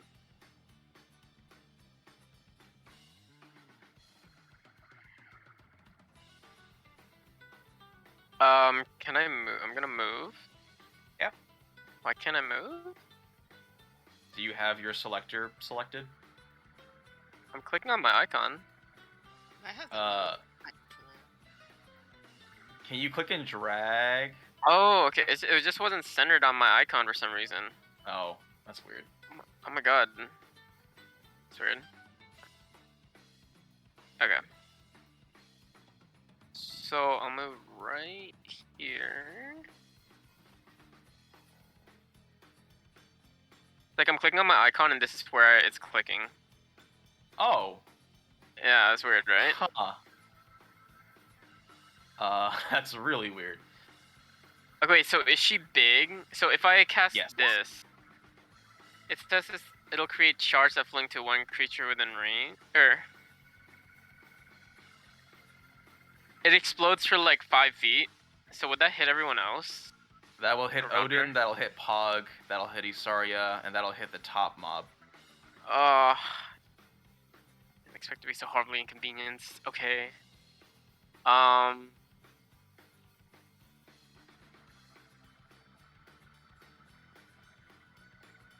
I'll just transform right now.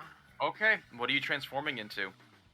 Okay, I want to transform into a bear this time. Okay.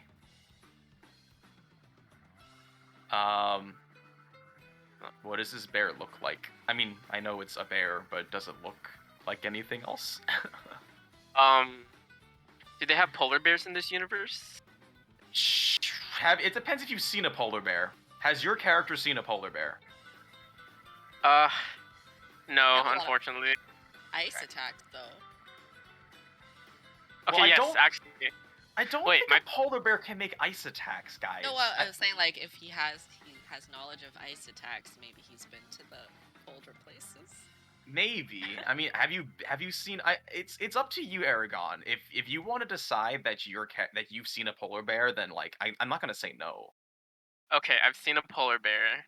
Okay. I've seen penguins too, but they're ugly as fuck, guys. Like, don't That's even. true. You have seen penguins. Although also on Earth, penguins and polar bears don't exist on the same continent. But we're not on Earth. We're on Faerun. Okay, so you transform into a polar bear. So that's your bonus action. So you still have an action. I just moved your character into the barracks because just for now.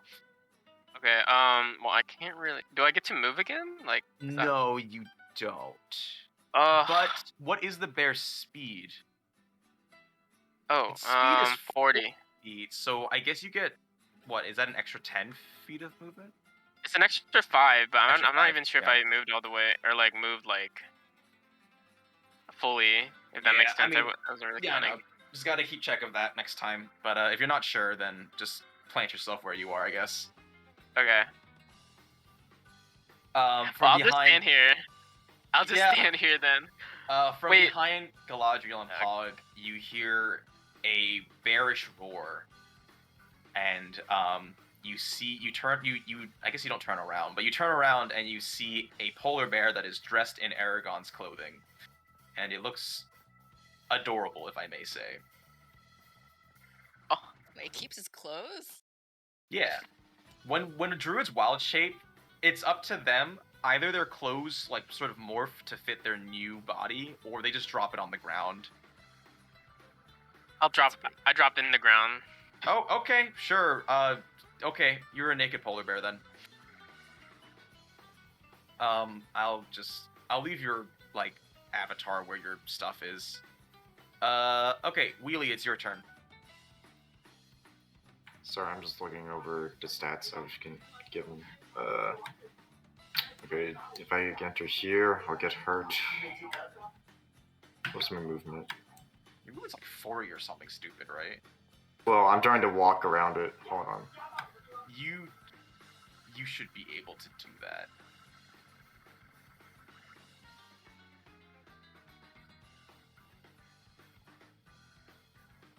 Don't forget you can use the ruler tool, but 40 feet is 8 squares.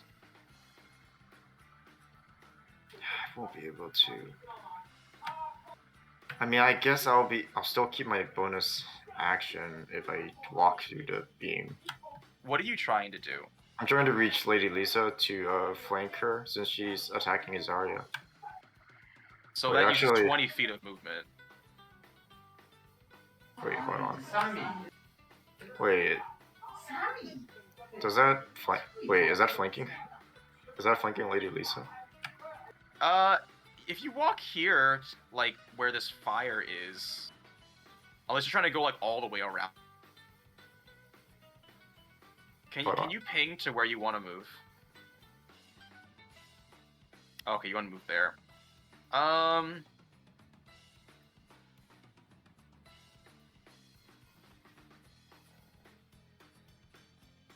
There's a way for you to do it. Yeah, it's just barely. You're gonna be standing like on top of Hildorf Pog. Yeah, I'll do it. I walk around the moonbeam and I'm just gonna. Mistake. Oof.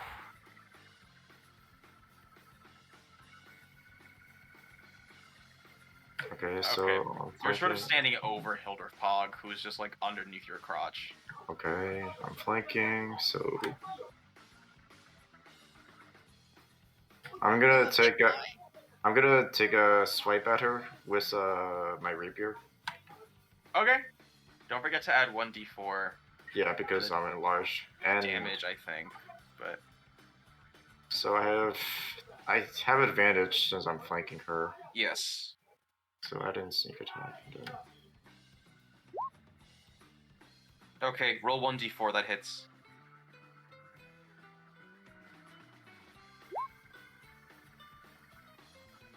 $13 damage. Okay.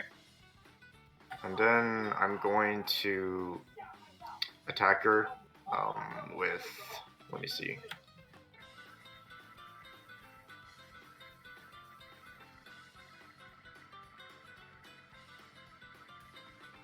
I'm gonna use Gorak's sword, greatsword. Sorry, I didn't mean to click it. Well, okay, that's fine. You have disadvantage because you're not proficient in greatswords. Yeah, I meant to click on his stats, but I don't think. Also, I don't think you can do that because you don't have 2 attacks and you can't dual wield like the greatsword with your rapier. I can't. No, because the greatsword is two-handed. He's big. Oh wait, Well, but the all greatsword of is his big. weapons also got bigger, so you can't attack with the greatsword. So I can't do another attack. You can do another attack, just not with the greatsword. Just not with the greatsword. If you're dual wielding, you can use your bonus action to make an attack with your offhand. Alright, then I'll attack her with a dagger.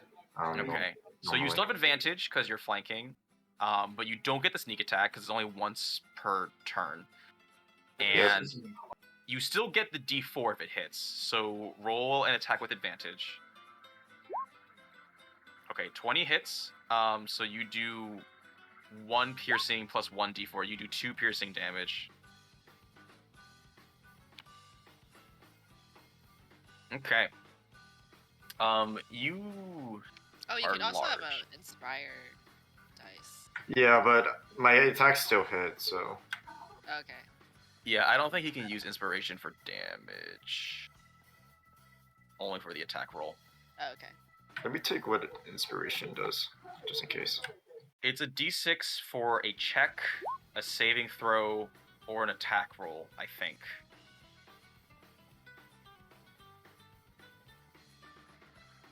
Yes. Yeah. So.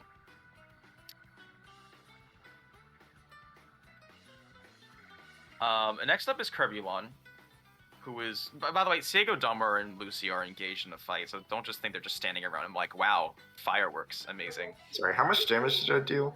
You did 2 with your offhand attack. What about my rapier? Your rapier, you did 6 plus 5 plus 2, which is 13. So that's 15 total. Yes, you did 15 damage total, which is actually quite a bit.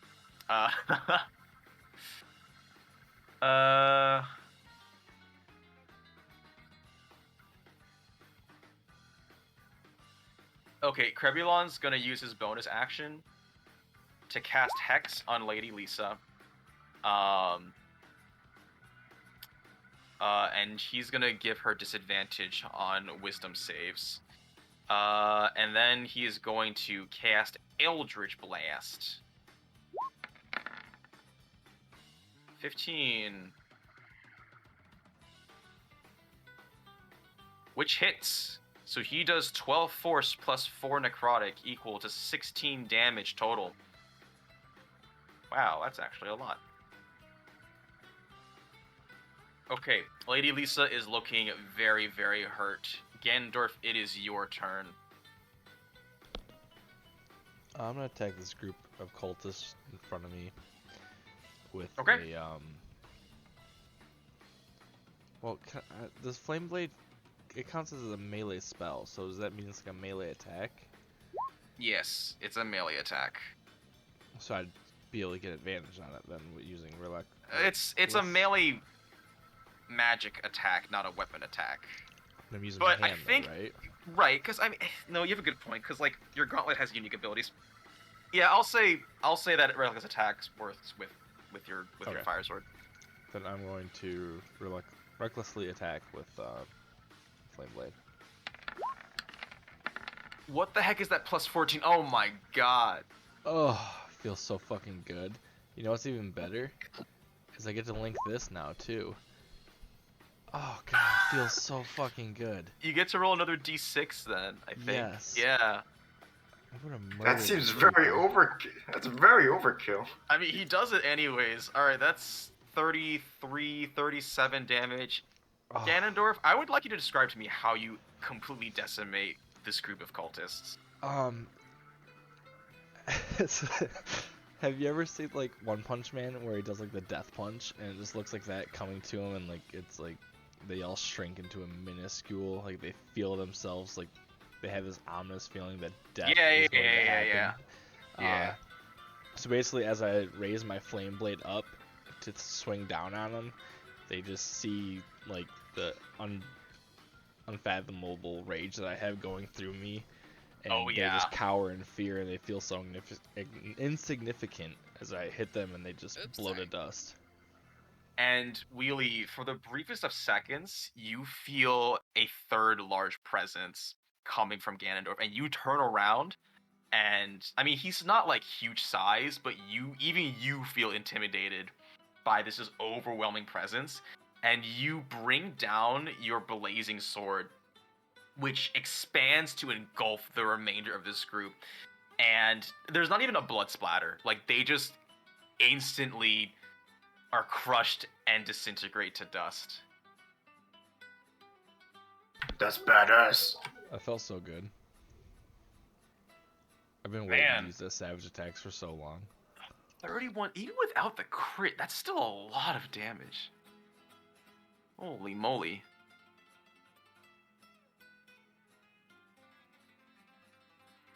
Oh, wait a second. I guess you could say they went from flames to ashes. Ashes to flames. Got him. Love it. Do they take emotional damage even when they're dead? Well, only if I do it. I just noticed that your damage shouldn't be adding strength, but that's fine. You still killed them. But I need to change that. You don't get strength to the damage. So technically, you do like you just do -8, but you still kill them instantly, so it doesn't matter. That's because it's still a ridiculous amount of damage that went out. Okay. Do you want to move? No, I'm just gonna bask in this and sit here. Okay. You're just like playing in their ashes? Yeah, just kind of like sliding my feet back and forth through it. That seems like a very, very meek thing to do after what you just did, but alright, Flinty, it's your turn. Ash Okay. Angel. I think I want to move up towards the group because my spidey senses are tingling. I have a feeling that Incubus might be after me. Okay. And then, I thought that enlarging people was pretty cool. So I'm gonna cast Enlarge Reduce again on... So, unfortunately, because it is a concentration spell, okay. you can only do one concentrating spell at a time. Okay. It would be very funny, but I'm afraid you can't. Alright, well in that case, I'm gonna just mock Lady Lisa here. Alright, I need to hear what you say and... yeah. Hey, did you just swing at a crab earlier? Like, you thought that was the biggest threat? Nice try. It was a very convincing crab. Oh, and the synergy. Lady Lisa has disadvantage on wisdom saves because of Crebulon's Hex. Look at that. Okay, she does not save and takes 3 psychic damage. And gets disadvantage on something, right? Yes, I believe her next attack has disadvantage. So again, that is on you to remember. Okay. Okay. Next up is the other group of cultists, and they're going to engulf Isarya and make an attack. So it's a d20 plus 5. 13. What is your AC? Your AC is 14. Okay. So you see 3 of these cultists run up to you. He's on my initiative. He's just invisible because I made him invisible. Don't worry, he's on there. Okay. So you managed to sort of keep these cultists at bay. Galadriel, it is your turn. Where are you? Oh, there you are. All right.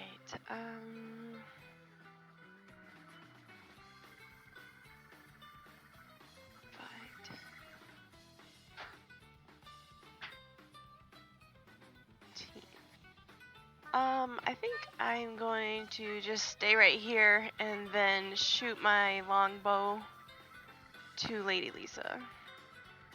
Okay.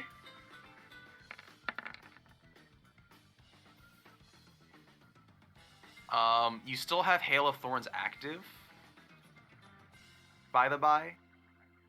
Okay. So go ahead and roll another d10. 10, okay.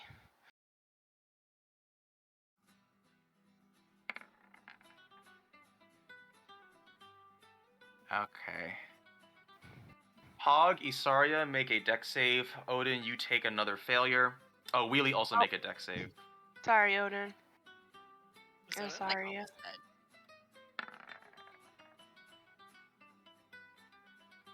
Oh, whoops, sorry. That's fine. I just take the first number. Pog needs a dex save as well.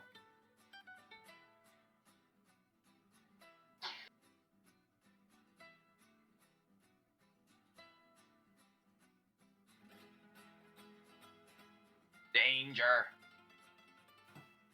Danger. What? You need to roll a dex save. Jeez.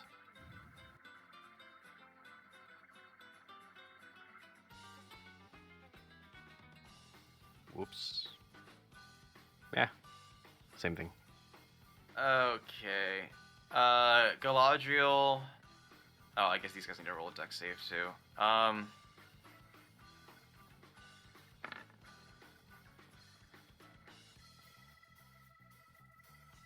Galadriel, I would like you to tell me what the finishing blow looks like on Lady Lisa and the group of cultists. Oh no. As I stand up and I draw my quiver and my bow and arrow, and I aim right for her throat and angle up a bit, and then I release the arrow, piercing her neck kind of diagonal through her head, and it just explodes. Okay.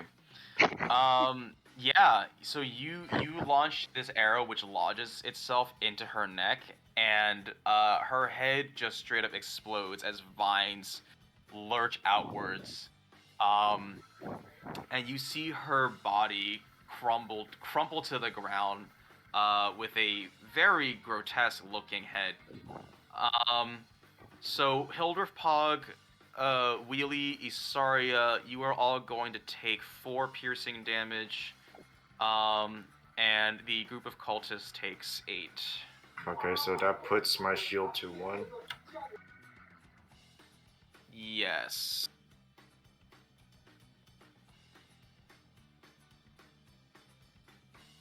Okay. Next up is Bale. Well, there goes interrogating her. Oh Lord, she coming. He coming. I don't know. Flinty, make a dex save. I knew it. Dex save. Let's go. Wow, 23. Look at that. Okay. So you notice Bale right as he steps through the portal that he's created. And he's gonna swipe at you. And he rolled a nat 1.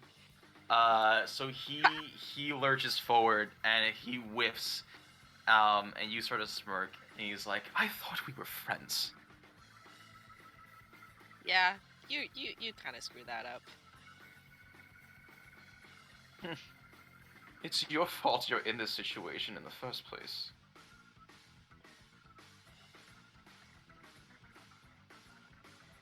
Pog, it is your turn. So there's only one group left.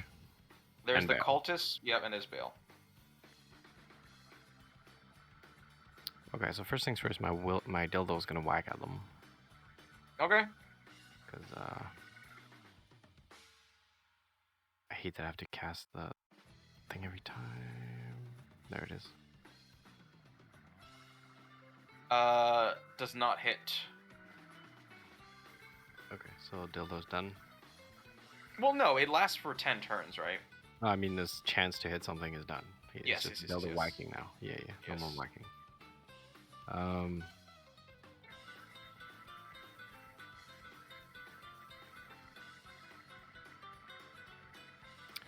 Nah, there's no way I can hit Bell at the same time. No, I'll just cast Toll the Dead on the cultist. Okay. They make a wisdom save. I don't believe it's a wisdom save, but let's... I think it's just I try to hit. It says wisdom no. save. Wait, really? Yeah. Oh, my bad. But they failed, so roll 1d12. It's 9 damage. Nice. There's one cultist left. And he looks scared. He pees his pants a little bit. I'm gonna move from this position. Okay. And go here. Oh. Okay. And use AoE skills if I'm underneath someone's junk. That's the end of my turn. Isarya, it is your turn.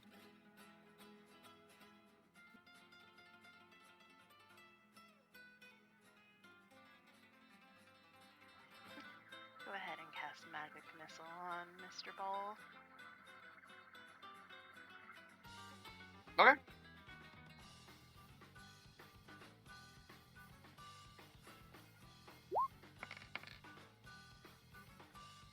Be 9. Yeah. Yep, that's 9 force damage. Okay. You launch out your rainbow darts, and they strike Bal. He takes 9 damage as they all sort of weave around Flinty. Okay, moment of truth. Odin, you have 2 failures. You need to roll a 10 or higher, or it's time for or something happens. So go ahead, roll a death save. Can I rain check this roll? No. Are you fucking? All right, we'll deal with that after this fight. This is literally the consequences of friendly fire. Yeah, you guys and your AoEs. But I didn't hit him once. But the light from Odin's eyes fade. And you all are not quite sure what's going on there, but we'll resolve that after this fight. Eragon, it is your turn. Okay. So I'm gonna move.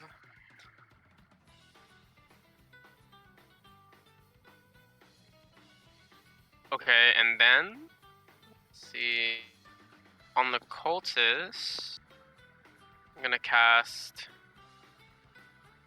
You can't cast spells when you're wild shaped. Oh yeah, I'm talking about like the bear's abilities. Oh, gotcha. Okay. Yeah. I'm gonna cast multi-attack. Okay. How do I do this? Yeah, Odin wakes up on a cart.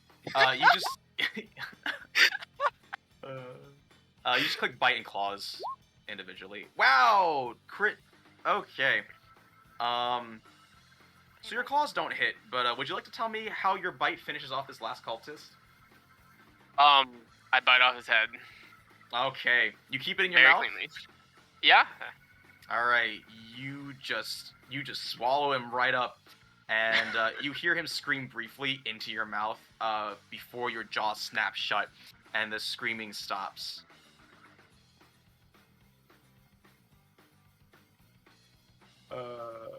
Rawr.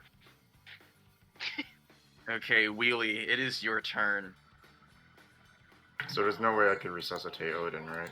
No, he's He's dead, my guy. Okay, then in his rage, he's going to head towards Bale, so... Yeah, he still has movement.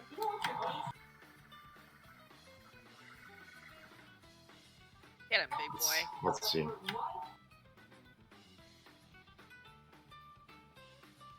I'm gonna cut him in two with I'm gonna use Gorak's sword. Okay, you have disadvantage. Are you gonna use inspiration? Well, I'm gonna use inspiration to see if I roll. Okay, so go ahead and roll the attack with disadvantage. Does that hit? I think you have to make a decision before I tell you. Just use it. Just do it. I'm gonna use inspiration and roll again. All right. Well, no, you roll 1d6. You don't roll again. And you add it on top. I roll a 1d6. Yes. And add on top of it.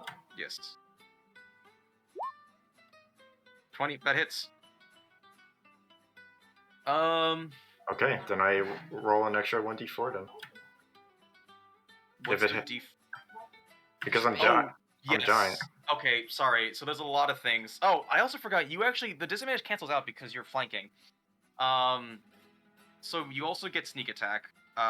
So yeah, roll the d4, roll the sneak attack. You can just click sneak attack. It'll output it.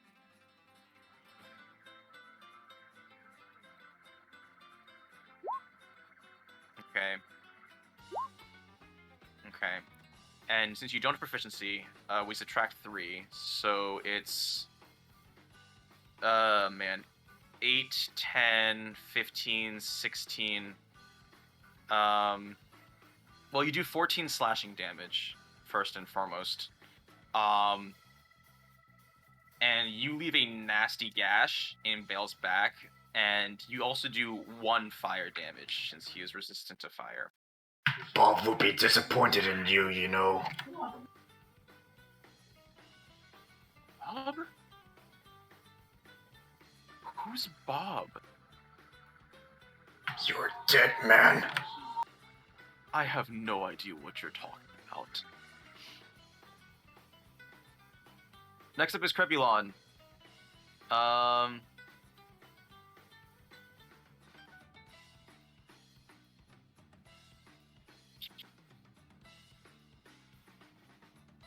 What level is Crepulon? Okay.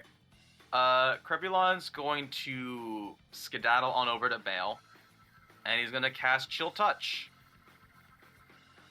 Which should do 2d8 because he's level 5. Oh. Okay. So a ghostly crab hand materializes and clamps onto Bale's neck. And he's going to take... He is going to take...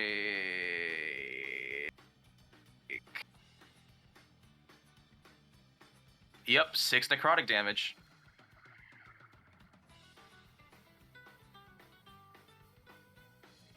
Okay, Ganondorf, it is your turn. Alright, I'm going to kind of move diagonally here as I kind of step over Odin to try and keep going towards where Ball's at. I'm going to kind of crouch a couple times over him and then continue on my way up to here. Okay. You've entered Moonbeam, so you're gonna take whatever the heck that damage is. 1d10 radiant, right? Hold on. When a creature enters for the first time, it is engulfed in ghostly flames. Make a Constitution save. Constitution save. I gotta risk it. Oh, sorry. I guess. Well, all right. That's fine. You had to beat a. Eragon, can you output that Moonbeam again? Oh, I see it. You have to beat a 13. Okay. So you take 2d10 divided by 2. Holy shit, is that much? Yeah. Oh, God. So it's that halved, and it's halved again because you're raged. Resistant, So it's 5. Okay. I can take 5 radiant damage. And then I want to use my minute hand as a 2-handed attack and throw it at Bale. Yep. Bale. Go for it.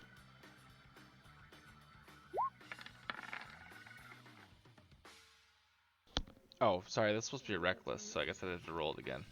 Yeah, you can roll it again. Okay.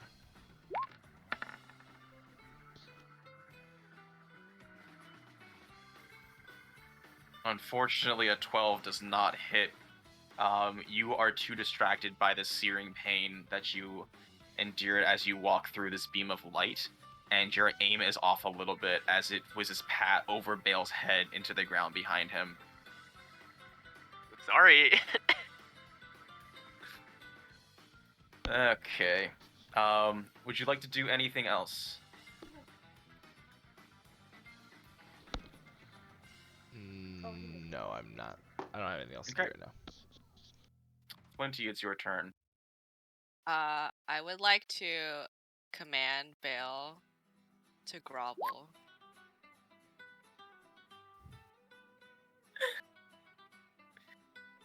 Okay, what am I rolling? You are rolling something. How can't I see this? Oh, there's a wisdom save. Yeah.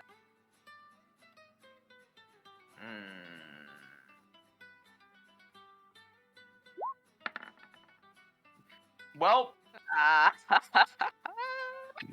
Okay. I guess we'll see what happens on the next turn. I just stand here laughing at him. Yeah. Galadriel, feels good to be on the other side. How does it feel, Bale? Be a bitch. Galadriel, it's your turn. Alright, Bale's the last person that we have, right? As far as you are aware, yes. Okay. Oh, I am...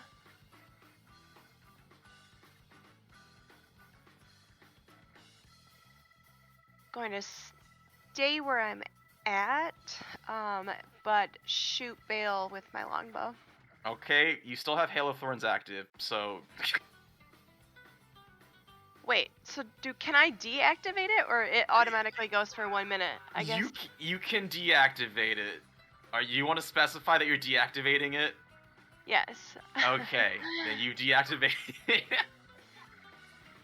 It automatically, like, so basically, the way concentration spells work is that you can choose to drop concentration, but if you don't, it's just active. Oh, so, okay. Yeah. That's good to know for next time. Yeah, you can't turn it back on, though, once you deactivate it, if that makes any sense. You have to recast it. Okay, gotcha. Okay, so go ahead and make your attack. Alright. 17. Wow, but you rolled a 1. That's unfortunate. Okay, well, you do 5 piercing damage, and, you pierce, sort of one of his, you pierce through one of his arms.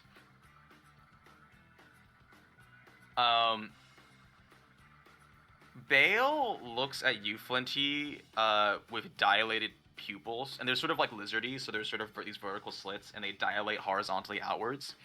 And he, like, barely reacts to this arrow that just pierced him, and he gets on his knees, and he puts his hands in front of him. And his head is, like, touching the hand. So he's prostrate on the ground before you. And you just hear him say, I'm sorry. I'm sorry. I'm sorry. I'm just gonna laugh at him. Hildreth Pog, it is your turn. Oops. I was gonna roll my dildo. 1 sec. Is that it? No. I misclicked my dildo. Oh! Well, you still rolled on that one, Still rolled so one, so it doesn't I matter. mean... Yeah, I'm gonna move my dildo over and try to whack him with my weapon. As he's groveling. Yeah, unfortunately it doesn't work apparently. No, it's just rubbing him, though. Yeah, in a very sensual way. That's fair. I like this a lot. Then I'm sure. I'm gonna cast Toll the Dead on the guy. Okay. You makes another wisdom save. It's for whatever.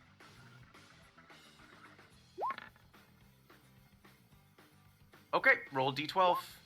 Takes 4. 4. Necro take damage. Maybe he's immune. Who knows?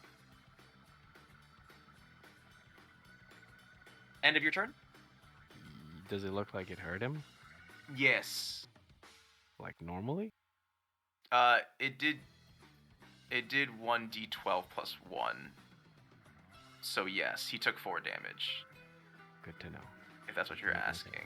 Yeah. Isarya, it is your turn. I kind of want to find out why he turned into a bad guy, so I'm gonna cast Charm Person on him. Okay.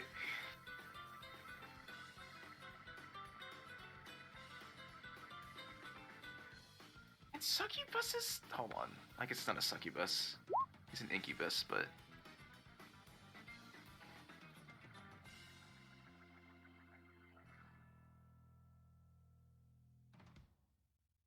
Yeah, I guess they're not immune to being charmed.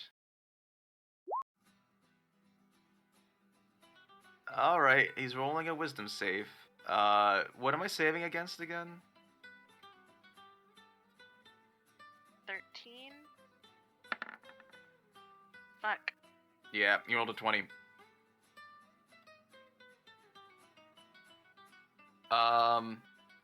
Well, would you like to move? Nope, I'm gonna stay right where I am. Okay. Eragon, it is your turn. Okay,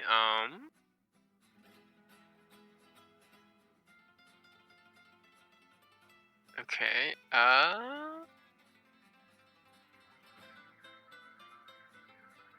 So I wanna... I mean... Do I wanna kill him? It's up to you, man. Or like... Okay, yeah, I will walk up to him and I'll bite him like I did the last guy. Alright, you get to make a bite and a claw attack. Alright, where's my With sheet? advantage as well. Alt double click on your token, it'll pull it up. Oh, okay. Oh, nice. You have advantage on both of these attacks. Wait, no, it doesn't show the bear sheet though. Click on the Eragon. Click on the bear token. Like the alt double click on the bear. Oh,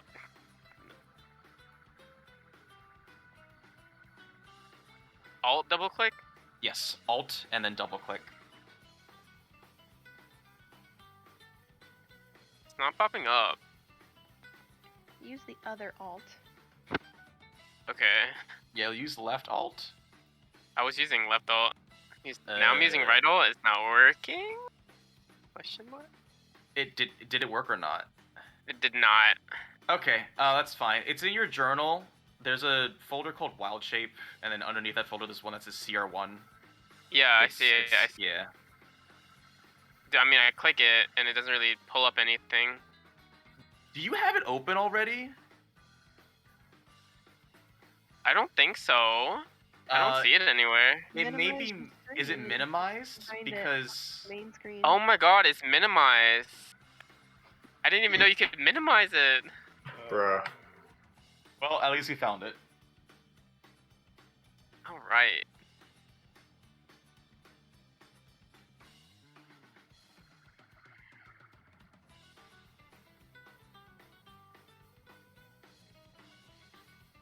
I can't see all of it. This sucks, dude. Hold on. Let me try opening it again. What do you see? I mean, okay. I think I got it now. All right. Okay. There we go. Sorry. Sorry. You have advantage. So. Can I just? Oh, can I just do it twice? Yeah. I'll just take your first damage. Wow, not one. Okay. So your bite does not hit, but your claws do for 8 slashing damage. But Bale only takes 4. You rake your claws against him, and his skin feels pretty hard. Damn. I mean, grr. Yeah, alright, Wheelie, it's your turn. So what does Bale look like right now? He's prostrate on the ground, so his back is towards you.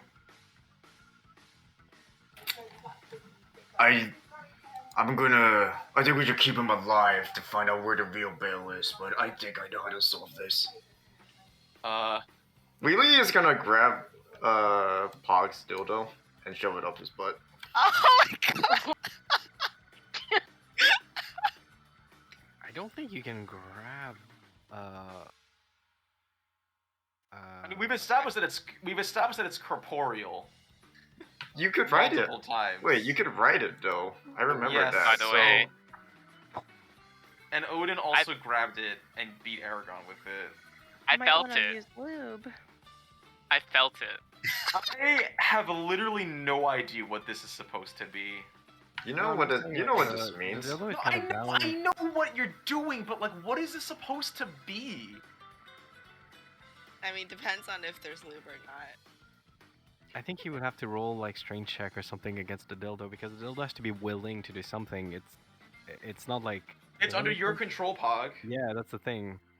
But I did not order the dildo to do anything at this point. Right?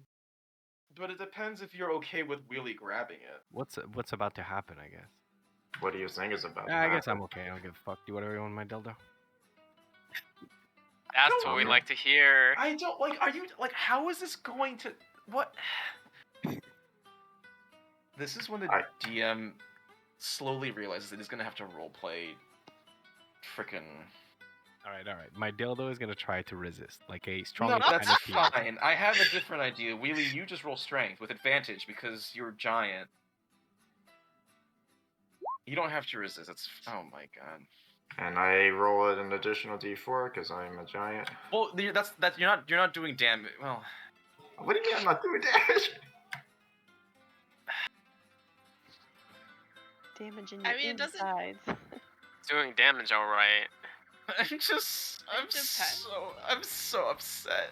You didn't expect you. How could you not expect this? This was such a perfect opportunity. Yeah, the party music stops. The balls stick to the legs because the flame coming out the tip is so hot. Alright, how far is this thing going in? Oh my god. What do you think? Oh, you're the one controlling it. You're gonna have to tell me. I'm gonna grab it and shove it all the way through. Okay. So the battle's over, guys. You see Wheelie in his enlarged state grab this flaming dildo, and I guess he's not. Yeah, you just shove it up in there. Is this being I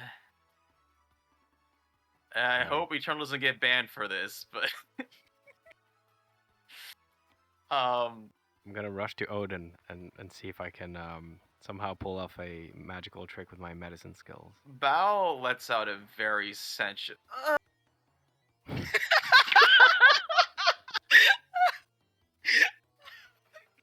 It cut off there. You need to do Yeah, you gotta do it again. No, I think I'm okay. Yeah, it definitely clipped on my end. Oh, Daddy. Serves you right for how you taught Bob. I can't believe you dished him like that. Probably roll medicine. I'll like run up to Odin and be like, Odin, don't worry, I'm a doctor. And then I break my concentration on Wheelie. Okay, Wheelie, you shrink down as soon as this dirty deed is done. Oh. Keep rolling like shit. Was that fun, Wheelie? Did you have a good time? Yeah, you don't bring him back. Pog. Wait, don't we have a time arrow? Can we try that? I'm gonna go. Galadriel already used it. Oh, was it one use? It's 1 per day. I'm like, Gladys is over. I'm gonna go back to sleep. What if we pour some meat on him? He likes that. Special sauce. I need to hold on. Okay. Wow, it's already 11:30. I'm gonna slap okay. Galadriel for killing Odin. Well, everybody, take 5, and I'm gonna prep this thing for Odin real quick. Thanks, Josie. Yeah. Just take a 5-minute break. I'm honest. Oh man, Bal's lovely. He's having a great time. Great is an understatement. He's having a great time.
Alright.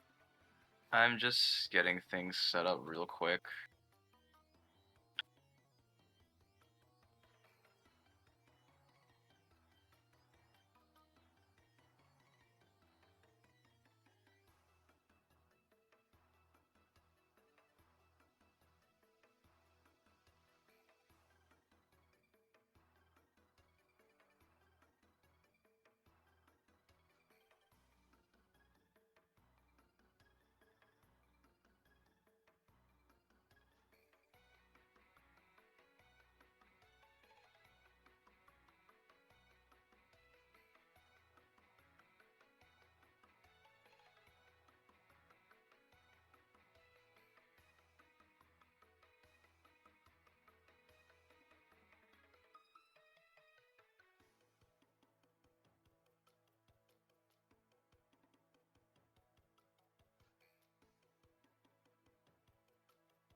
Is everybody back? Yes. I know Guided, Jarius, Koi, and I mean, yeah, that's. Did you really want more NPC bullying? Well, but like this is. This is what you asked for. Yeah, this is what you asked for. I posted a video showing us how to do it. This is literally what that video said to do. That's literally not. Felt pretty good. It's the abbreviated version of it. I mean, if you're that worried, you could just like censor it. No, I literally don't care. I mean, like, hopefully Eternal doesn't get banned or something, but... No, I don't care. I'm pretty sure people say and do worse things on Twitch anyways. Alright, looks like we're waiting for Ryan, Danger, Dynasty? Yep, hearing silence, I guess that means that is correct. There's Dynasty.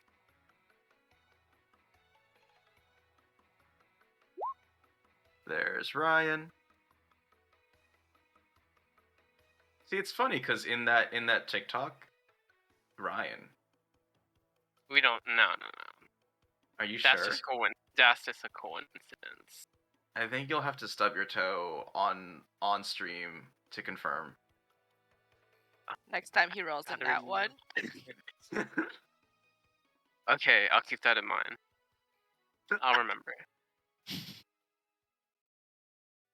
Oh, man.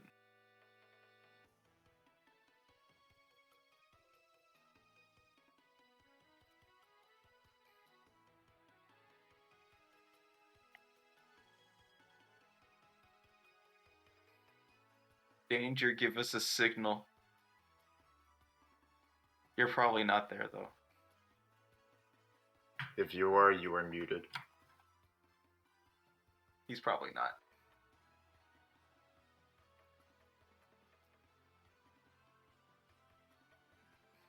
I hope he cleans his dildo next time for the next time he uses it.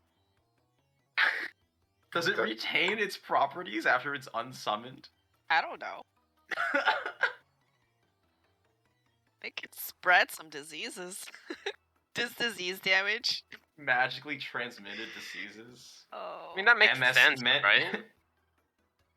Like, if it's able to be summoned here, then I must go back to somewhere. So it wouldn't, it would make sense if it retained its properties, right? Can you just like imagine that whoever gets like this flaming dingus ding dong back to wherever it goes, I don't know, the astral plane or whatever, when it desummons, we're just gonna be so confused as to what the heck happened. Yeah, it's just like covered in demon poop. I don't think they would be confused at all. Okay, we need a backstory for this dildo. Like, does it belong to someone in the other plane? It's just borrowed. Like, it's like in the middle of like a particularly steamy session, it just dematerializes. Like, oh, come on, man! I was just getting good. Danger's not here to provide us with the backstory. If he's not gonna be here, we can make our own backstory of it. Oh my gosh, what if it belongs to Ra? Oh my god. Well, I guess I'll be on the #1 hit list for him then. I have accidentally pissed off a god. I don't know, maybe he likes it. Oh yeah, dude, that's so interesting. Like, what if it belongs to Ra and it just got stuck in a succubus? The thing is, every time Danger wants to channel Ra, he says, "Notice me, senpai," right? Yeah. So, like, it's not like that out there. What did I do? We're talking about your dildo. We're making up a backstory. We're thinking, like, what if it belongs to Ra and, like, every time you summon it, you're just, like, borrowing it for and like the implications of like Ra's dildo being stuck in a succubus. It's like literally the thing about clerics is that their powers were given to them by their deity, right? So Ra is allowing Pog to manifest this flaming dildo. How would Lucy feel just seeing this imagery? This scenario. Yeah, so there's a couple of things we have to resolve. So I think the first quick thing we're going to do, because I'm sure you guys are going to ask about loot. Lady Lisa, on her body, she's very bedazzled in a bunch of jewelry. And like there's just like a bunch of weird, like it's a lot of jewelry. She was wearing a lot of it. I think total amounted to 500 gold pieces if you pawn them off or something. Yeah, Odin is dead, which I will resolve, or you guys can roleplay. But I'm just gonna go through the loot real quick because I'm sure you guys are gonna ask, and that's just like an easy thing to do. On her is one of those stones. Those little like purple barrier stones. You have a quivering bale.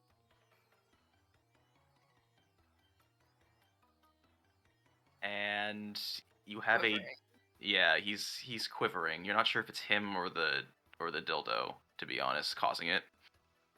I'll just clear the dead cultist bodies because there's no reason for those to be there.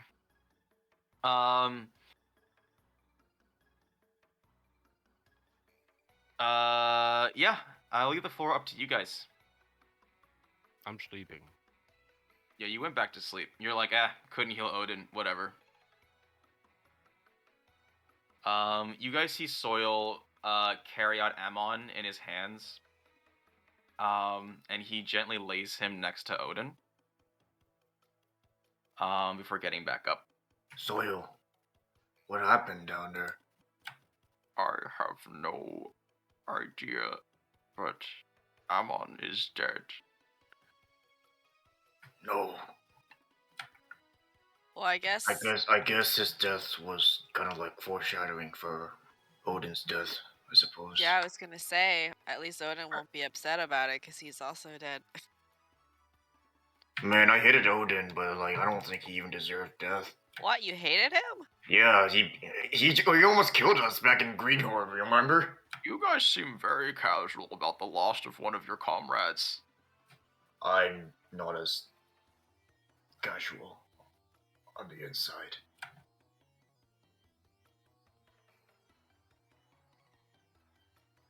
He can't draw, he's dead. Fuck. It's a good idea, but he can't, that won't work. You would be drawing the card. Maybe we can make a Bob Jr. That's a little disrespectful. It's kind of giving them life and usefulness. Gonna go over to Odin and pat his shoulder and kind of fix up his like clothes or whatever. I don't know. What does his attire look like at the moment?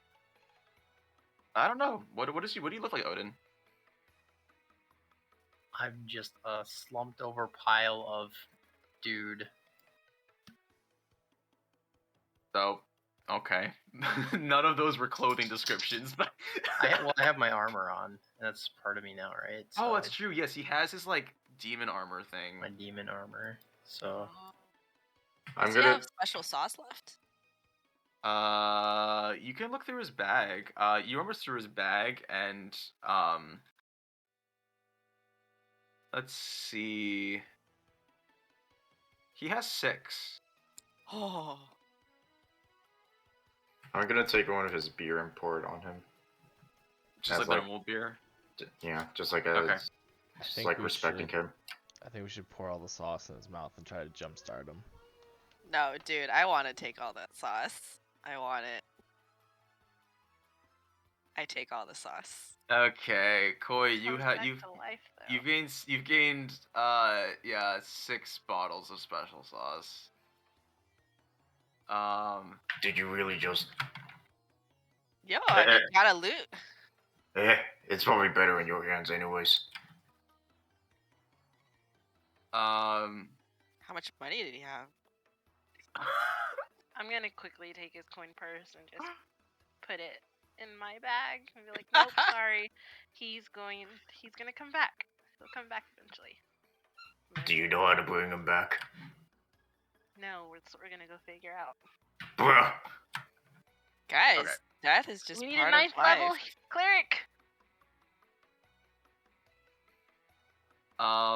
I think while this is happening, so Eragon, you're standing next to Bale, who's having a wonderful time. Dahmer walks up, and he just sort of like, with his spear drawn, sort of just like slowly points it at Bale, who's on the ground, and just like going crazy. And he turns to you, and he's sort of like, he sort of just gives you a look, and he's like, Is this something we're going to have to worry about, or?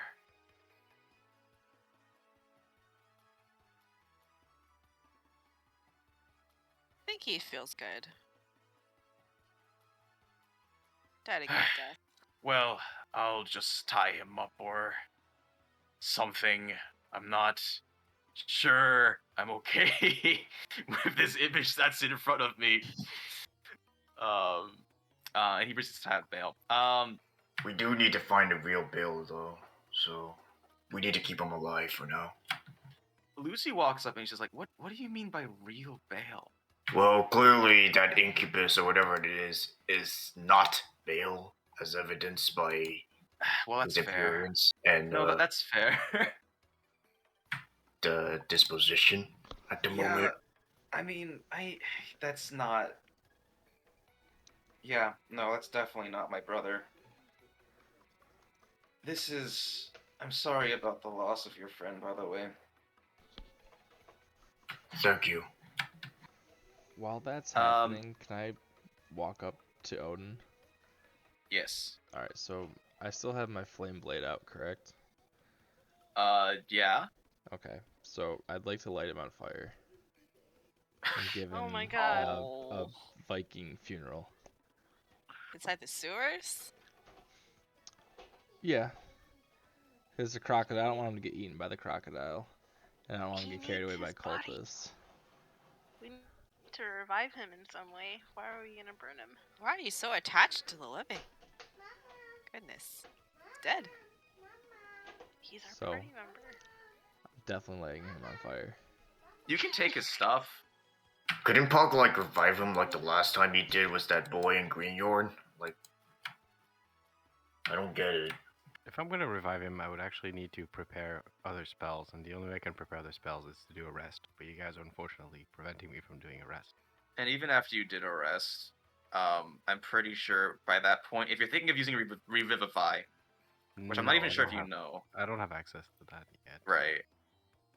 So I don't think there's any way within your current spell uses for you to just straight up bring him back. No, but I can prevent him from decay. Can you? Yeah. With what?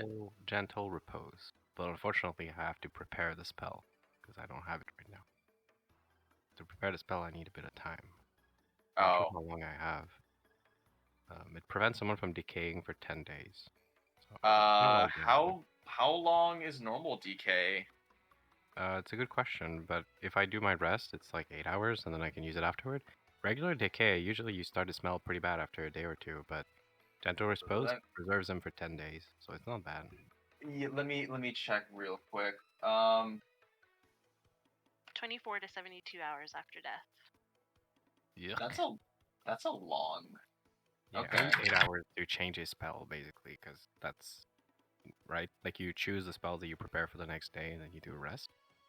So in 8 hours, right. I could preserve him for 10 days, and then we can figure out what to do with him. But that's all I got for now.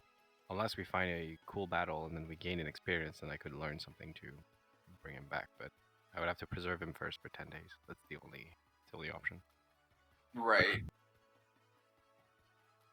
Materials are also easy. I just need a pinch of salt. I'm sure I can find that in the kitchen. So figured I could. Okay, so that's up to you guys. Anyway, so yeah, it's up to you guys what you want to do with regards to Odin's dead body. Maybe at the put him in moment. the fridge, and then tomorrow I can preserve him for 10 days. How about that? Do we have a fridge? What's a fridge mate? Like ice. Do you have ice? Oh, I can go get some.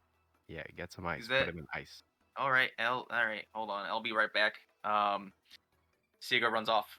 Oh no, he's never gonna come back.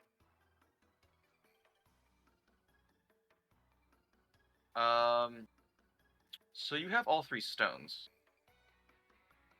Oh yeah, but Siogo just left.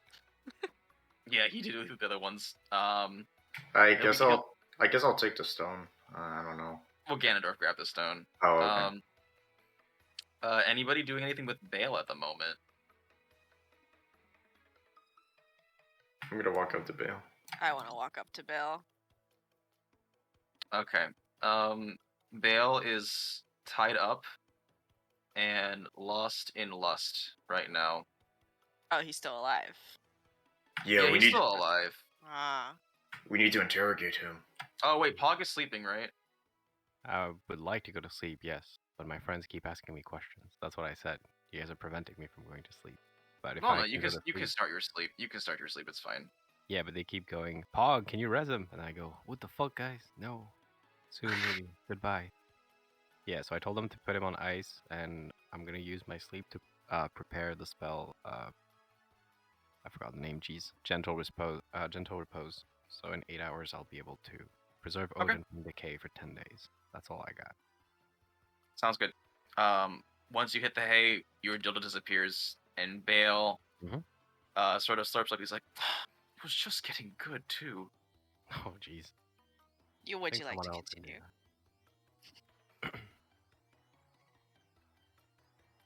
All right. Well, I suppose you have me tied up like this, so tightly too. What happened to Bale? I know you are not him. You definitely don't look like him. What are you talking about? Who's to say he wasn't always like this? I saw another Bale in the ethereal plane. Maybe you did, maybe you didn't. I know what I saw. Well, even if he was there, what do you want me to do about it? Bring him back. Yeah. Or else what, you'll kill me? Maybe not.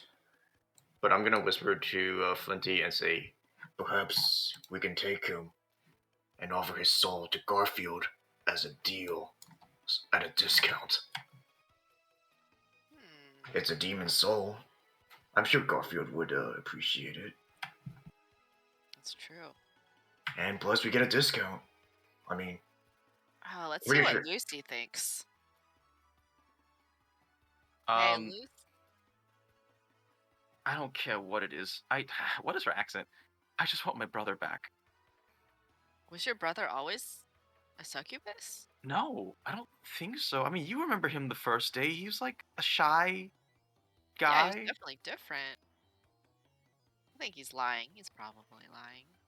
But how do we get the real Bill back? It's in the ethereal plane. How did you get there the last time? I drew a card. Oh. I'm gonna talk to Lucy and ask, well, is there anything, like, did you find anything around at your shop or something that looks weird? Like, maybe something's different than before? Like what, as an entrance to the plane? I guess anything, so... I mean, what do you want me to look for? Well, I guess you just have to look everywhere at your shop. I mean... For what, though? Like, you're not giving me any information on what I'm supposed to be looking for. Well, last time I remembered... Oh, shoot, I don't know if Wiggly actually knows this. He's just able to just appear in this plane and then appear in the other plane. Last I remembered, the only way he could have gone here was through if there's a physical entrance between both the realms. Is that correct? So there has to be an entrance. No, but he's been doing that this entire fight. Have you not been noticing? Yeah, he just appears and disappears. I wonder if he goes into the ethereal plane. Yeah, I mean, so that we means can... he can just... What's stopping him from just disappearing right now?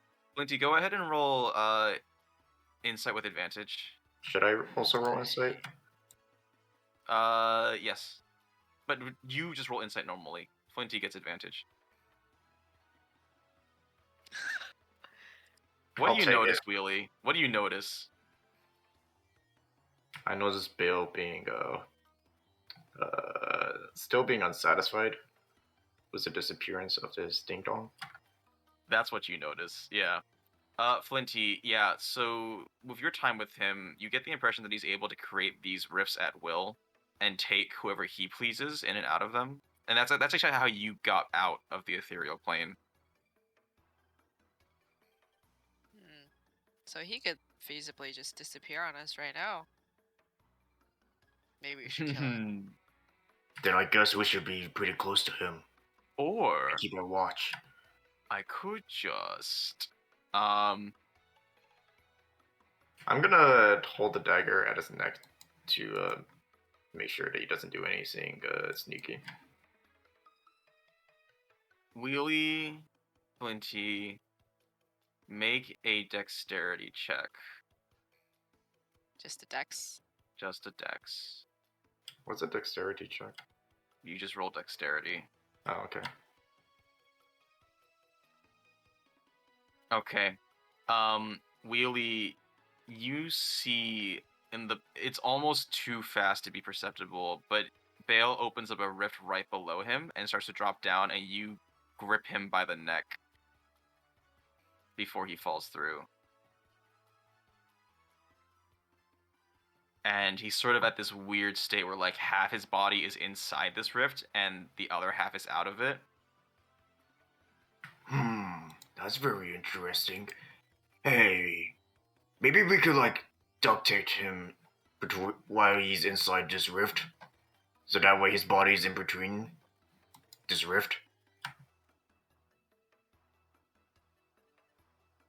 Are you like hanging on to dear life right now? No, I'm just holding him in between the rift. So. Oh, okay. So right now the rift is open and Bale's like in between the hole or whatever. I'm just holding him. Yes. Guys, who wants to go on a rescue mission? I'm gonna keep Bale here, so that way you will have a way of escaping, and also to prevent him from escaping. And I'm just holding a knife closer to his neck.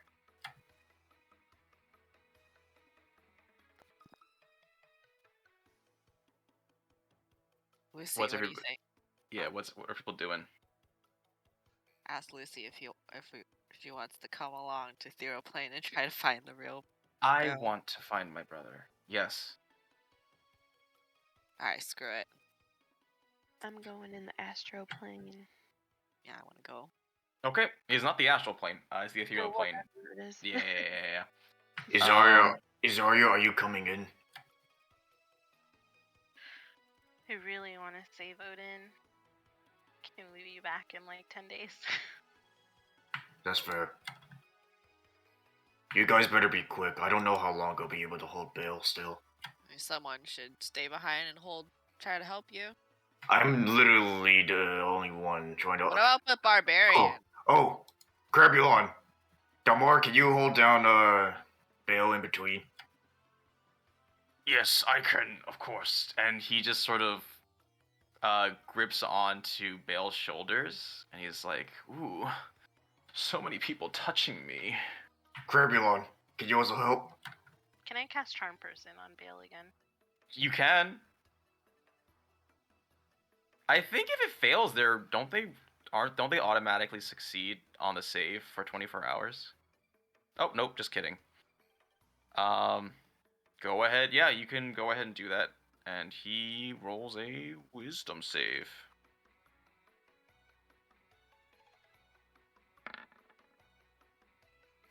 Keep that portal open, Bale. Of course. Because you're our friend. Oh, it feels like we've just met, but it feels like I've known you for so long. And a shitty husband. I don't know what this thing is you're talking about, but Isarya, my good friend, Isarya. Of course, for you, I will keep this open. say y'all better go because y'all only have an hour. Lucy just hops in. Let's go. Okay. Galadriel, are you going with them? Yes. Okay. So I'm gonna write down some notes.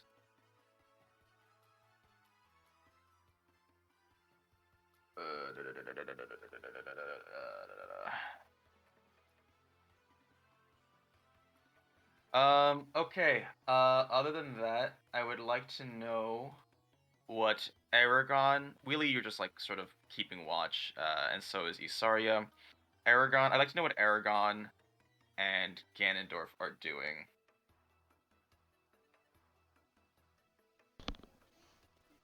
I'm gonna just hang out with Odin and Ammon and Soil. Okay. Eragon. Wait for Diego to come back so I can give him the last stone. Yeah, sure. Diego comes back. With a bunch of ice. And he just sort of sets it up. Sets up like he hauls out like just a empty crate. And he just sort of dumps the ice in there, and he just awkwardly like sort of submerges Odin's body in this ice. And then he covers up the crate. Perfect, thank you. And then I pull a stone out of my pocket and give it to him. Oh, this! Oh, perfect! Alright, well, while I was out my run, I got a look-see up there. It looks like that we were able to sort of rout all the cultists in the castle. So at this point, it seems like at least every district is up and running. Whenever you give us the signal, we'll just go ahead and storm it.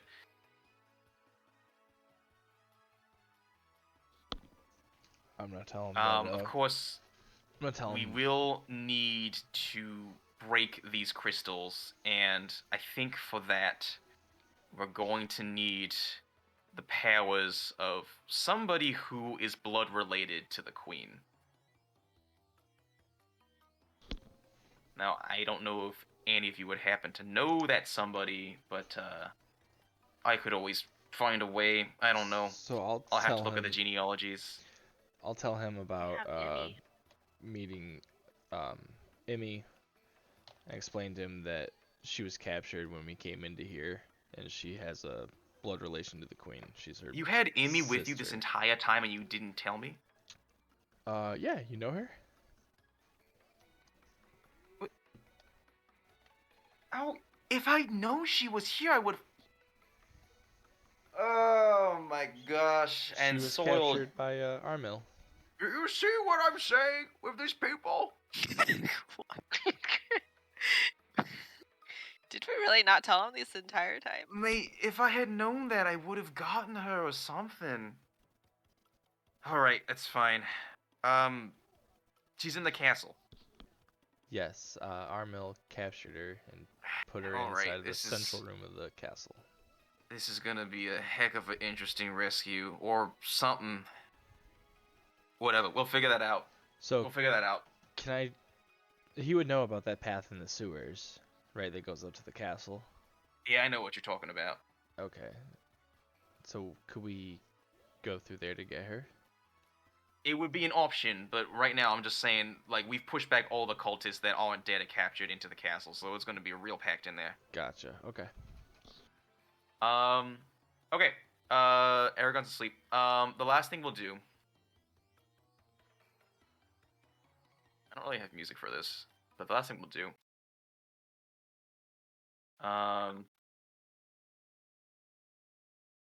Odin. The last thing you remember was you threw a crab, and then you had a massive headache, and then things went dark, and you wake up and you feel like you have this like probably the worst hangover of your life. At least you think it's a hangover. And you wake up, you're on sort of a carpet above cold ground, and you're just looking up, and you see a bunch of sort of like chandeliers hanging from the ceiling, but instead of candle lights, there's a bunch of green crystals. And you look around you, and you notice you're in like a courtroom. And it's not really empty. There's some figures moving out and about. They look like dark elves, but they have on sort of like these raven wings, or they're cloaked. And they don't seem to be paying you any mind.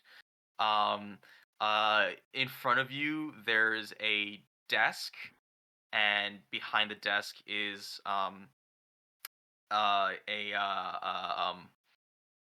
this cloaked figure.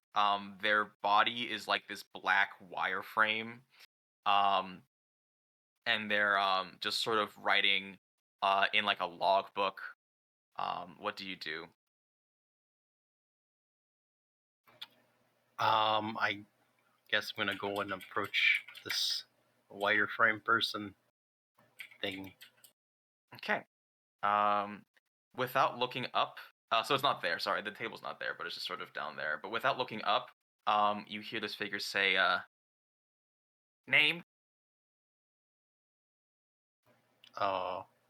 Who's asking?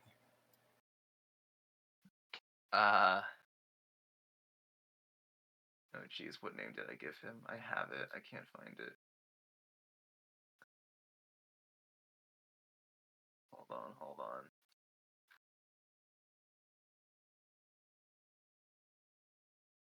Okay. Okay, and this figure responds, "My name is Shiva. I am the sort of secretary to the Raven Queen, but that's besides the point. What's your name?" My name is Ganondorf. Ganondorf. And he flips through his logbook, and he doesn't have eyes, but he like pulls out some spectacles and puts them on. I guess it. He's like, I don't have a Ganondorf due here for like at least another 30 years. You sure you're Ganondorf? You don't look like a Ganondorf to me. I'm definitely a Ganondorf. I just maybe I need to go back home. Can you show me back home? And he flips. He turns the logbook over to you, and there's just a picture of Ganondorf, and he's like, "You're not Ganondorf." Well, then who am I? I mean, I'm you're so supposed to confused. tell me, but if you want to make my job difficult, I guess I can look through all of this. And you're just awkwardly standing there. And he's just flipping through this book, and he's like looking it through each picture, and he's like looking up at you, and you feel like you've been there for like a couple of hours. I don't know, but it's just an incredibly long time. I'm gonna just walk around and flick the green crystals. Yeah, you can do that. You flick them, and they make a nice ting sound, and you hear Shiva say, "Please don't touch the lights. They're kind of expensive to get in here." And he's just like struggling. This figure, it's just struggling. Before long, though, you see the figure at the throne, sort of very gracefully step down. This is the figure you saw while you were dying. Again, has a sort of raven-like mask, has these wings, dark, slender frame, and she just sort of walks down, and she's like, "It's all right, Shiva. Let me talk to him." And she walks up to you and says, "Excuse me, sir." And you're just like flicking one of the lights. Yeah. Are you supposed to be here? I don't think so. I can't imagine I am supposed to be somewhere where the receptionist is blind and they're given photos to try I'm doing and my best, find. okay? Listen, it's a very hard job. A lot of souls pass through here, like you wouldn't believe. And Just saying. This figure reaches out her hands to touch your face. Do you let her? No. Okay. So what do you do? Just whack it away. Okay. as soon as your hand makes contact with hers, it feels cold, and you feel something exit your body. You're not sure what it is. You don't feel any different afterwards.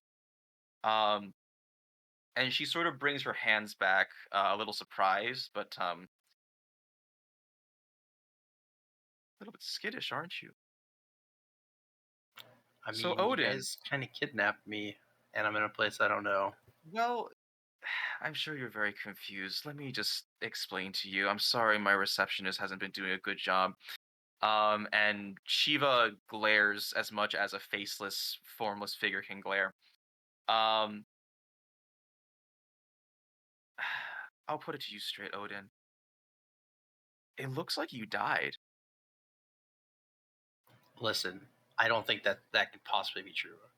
Now, I I know for a fact that when I die, I'm gonna be surrounded by meat, and I don't see any around here. Like, Well, I'm not. I will tell you the truth. That was going to happen. You see, I'm sort of. In case you don't know, which is fine. People usually don't know until they meet me, which is also when they die. I am the Raven Queen. I'm sort of like the emissary for souls who've moved beyond the prime material plane, and you know, it's my duty. They come here, and as you can see, I have some helpers because we have a very, we're very backed up. Um, but I come here, or they come here, and I judge their souls. Again, it's not as sinister as it sounds. I do my very best to be unbiased, and Shiva pipes up, and she does a pretty good job of it. Um, Thank you, Shiva. Um, but to be honest, you're not supposed. At least you're not supposed to be here yet. Um, and under any circumstance, yes, I would have certainly sent you to Valhalla. That's that is your final destination, but this is it's Can you tell me, what do you remember before you died?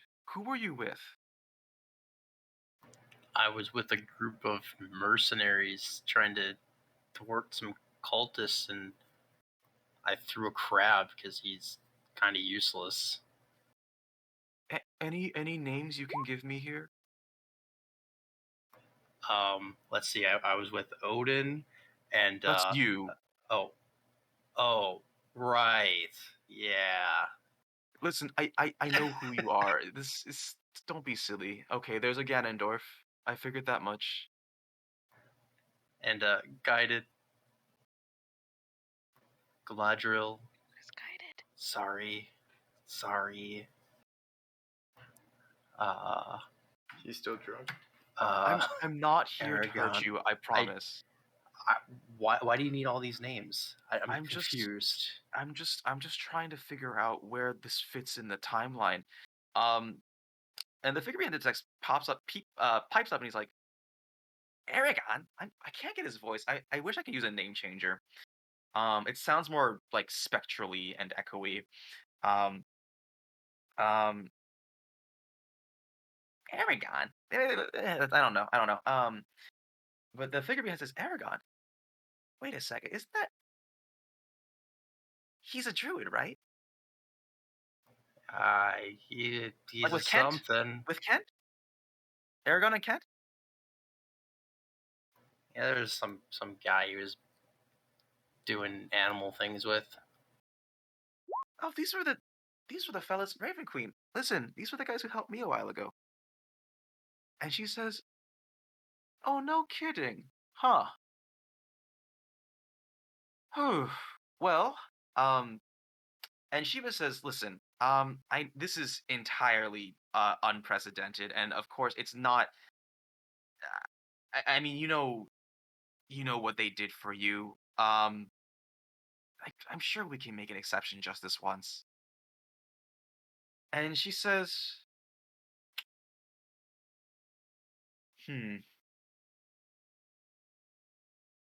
well, I suppose we can. But before you go, Odin, And she very deftly presses her thumb to your forehead, and a small sort of green glowing tattoo. It looks like a raven head. I guess you wouldn't see it, but a small tattoo is imprinted on your forehead. And it shines for a bit before sort of disappearing. And she says, "Now I have to say, this is very unusual. I think this is on one of the handful of times I'm going to do this, but um, for your particular circumstance, because of how Eragon has helped me, and also, um, one of my good friends, Istis, has sort of been telling me about this group of people. I'm going to let you go. Um, Normally, this would take some intense energy, so I would caution you to be careful moving forward. But just this once, I think we can make an exception." What did you do to my forehead? It's it's it's nothing you have to worry about right now. It's just sort of a way for me to remember that the next time I see you, well, I've just given you a second chance at life. Let's leave it at that. I promise again, you're not going to notice anything different. Can other people see this thing on my face? She pulls out a mirror and she says, "It's already gone. Look." Ah, interesting. So now I'm like a dog. I mean, no. Like, I'm respecting you as a person, wholly. Like, you're not. This is. I feel like you're not a very revenant kind of person. No, it's okay. I just want to make sure that I understand that I'm microchipped now. Okay, if you want to think of it like that, I'm sure. Microchips are a little more complicated, but this is more elegant, in my opinion.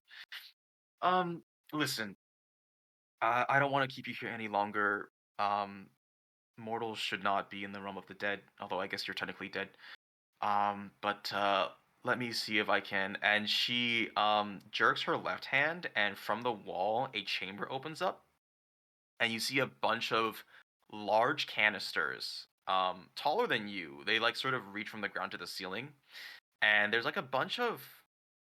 They're almost like Ken doll, but they're like flesh figures, and there's a bunch of different species and races. And she looks to one that's a human, and she says, "Okay, now let me just cross-reference this here." And you see from her fingers a sort of green energy, and she begins to mold and shape this body. Um, and she's looking at you. Your soul is kind of wavy.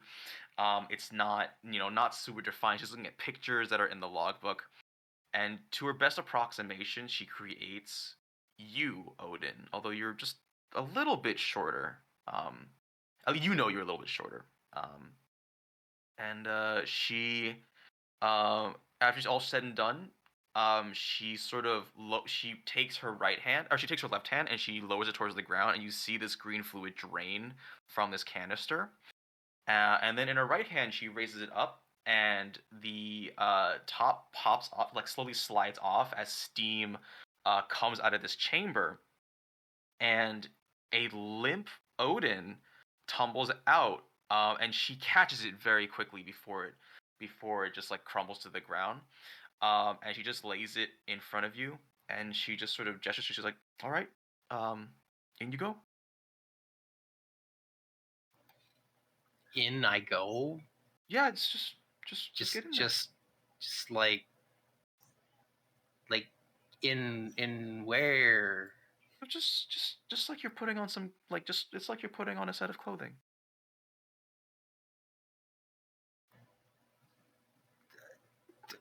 Oh, you people are hopeless. And she just grabs you and shoves you into the body. And you're like falling forward, but it's weird because you're a soul. So you don't like hit the ground hard. You just kind of fall, and then you stop feeling like you're falling, and then your eyes open again. And you raise your right arm, and it is fleshy. You raise your left arm, and it is fleshy. And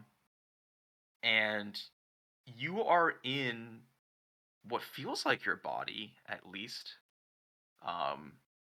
You are naked, though. That's a cool party trick. I bet you get a lot of free drinks doing that one. I wish. We don't hold too many parties down here. I'm sort of just swamped with my work. Maybe someday, I don't know, once people stop dying. And a bell rings, and you see the front gates open up, and you see there's a long line of souls that are treading out from this chamber. And the Raven Queen, very quickly, she moves her hands. Wait. You know that morphing thing that you did with the body and the crafting and the things? Yes. Could you do a little extra work? I don't want to point down. Oh, well, I mean, it's kind of already made, like, this whole thing. Listen, I'm already doing you a big favor. I have work. It's time for you to go. That line of canisters slides back into the wall, and you see a portal gate rise up from the floor. And it's sort of this like dark marble doorway. And there's a green portal that just opens up as soon as it comes out. And she says, "It was good to meet you. I hope I don't see you again. But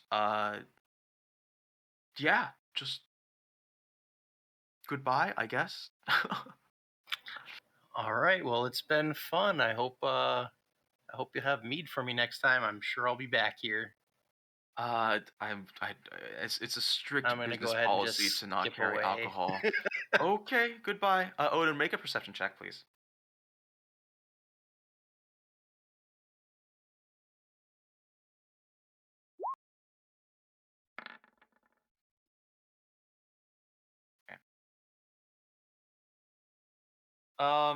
The Raven Queen turns around to go back to her seat, and Shiva goes back to sort of writing, and he's calling out like next, just listing names off.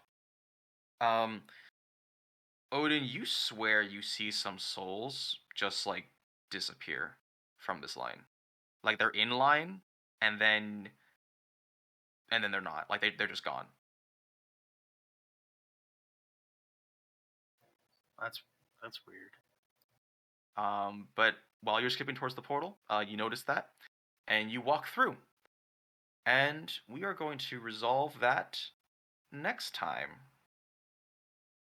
So again, sorry for going a little bit over time, but I'm guessing if anybody had to go, they would have let me know. But yeah, thank you all for coming, and we'll see you at the same time tomorrow. Thank you, Josie. Thank you, guys. Thank you. Thank you, Josie. Are you actually upset? No, I'm not.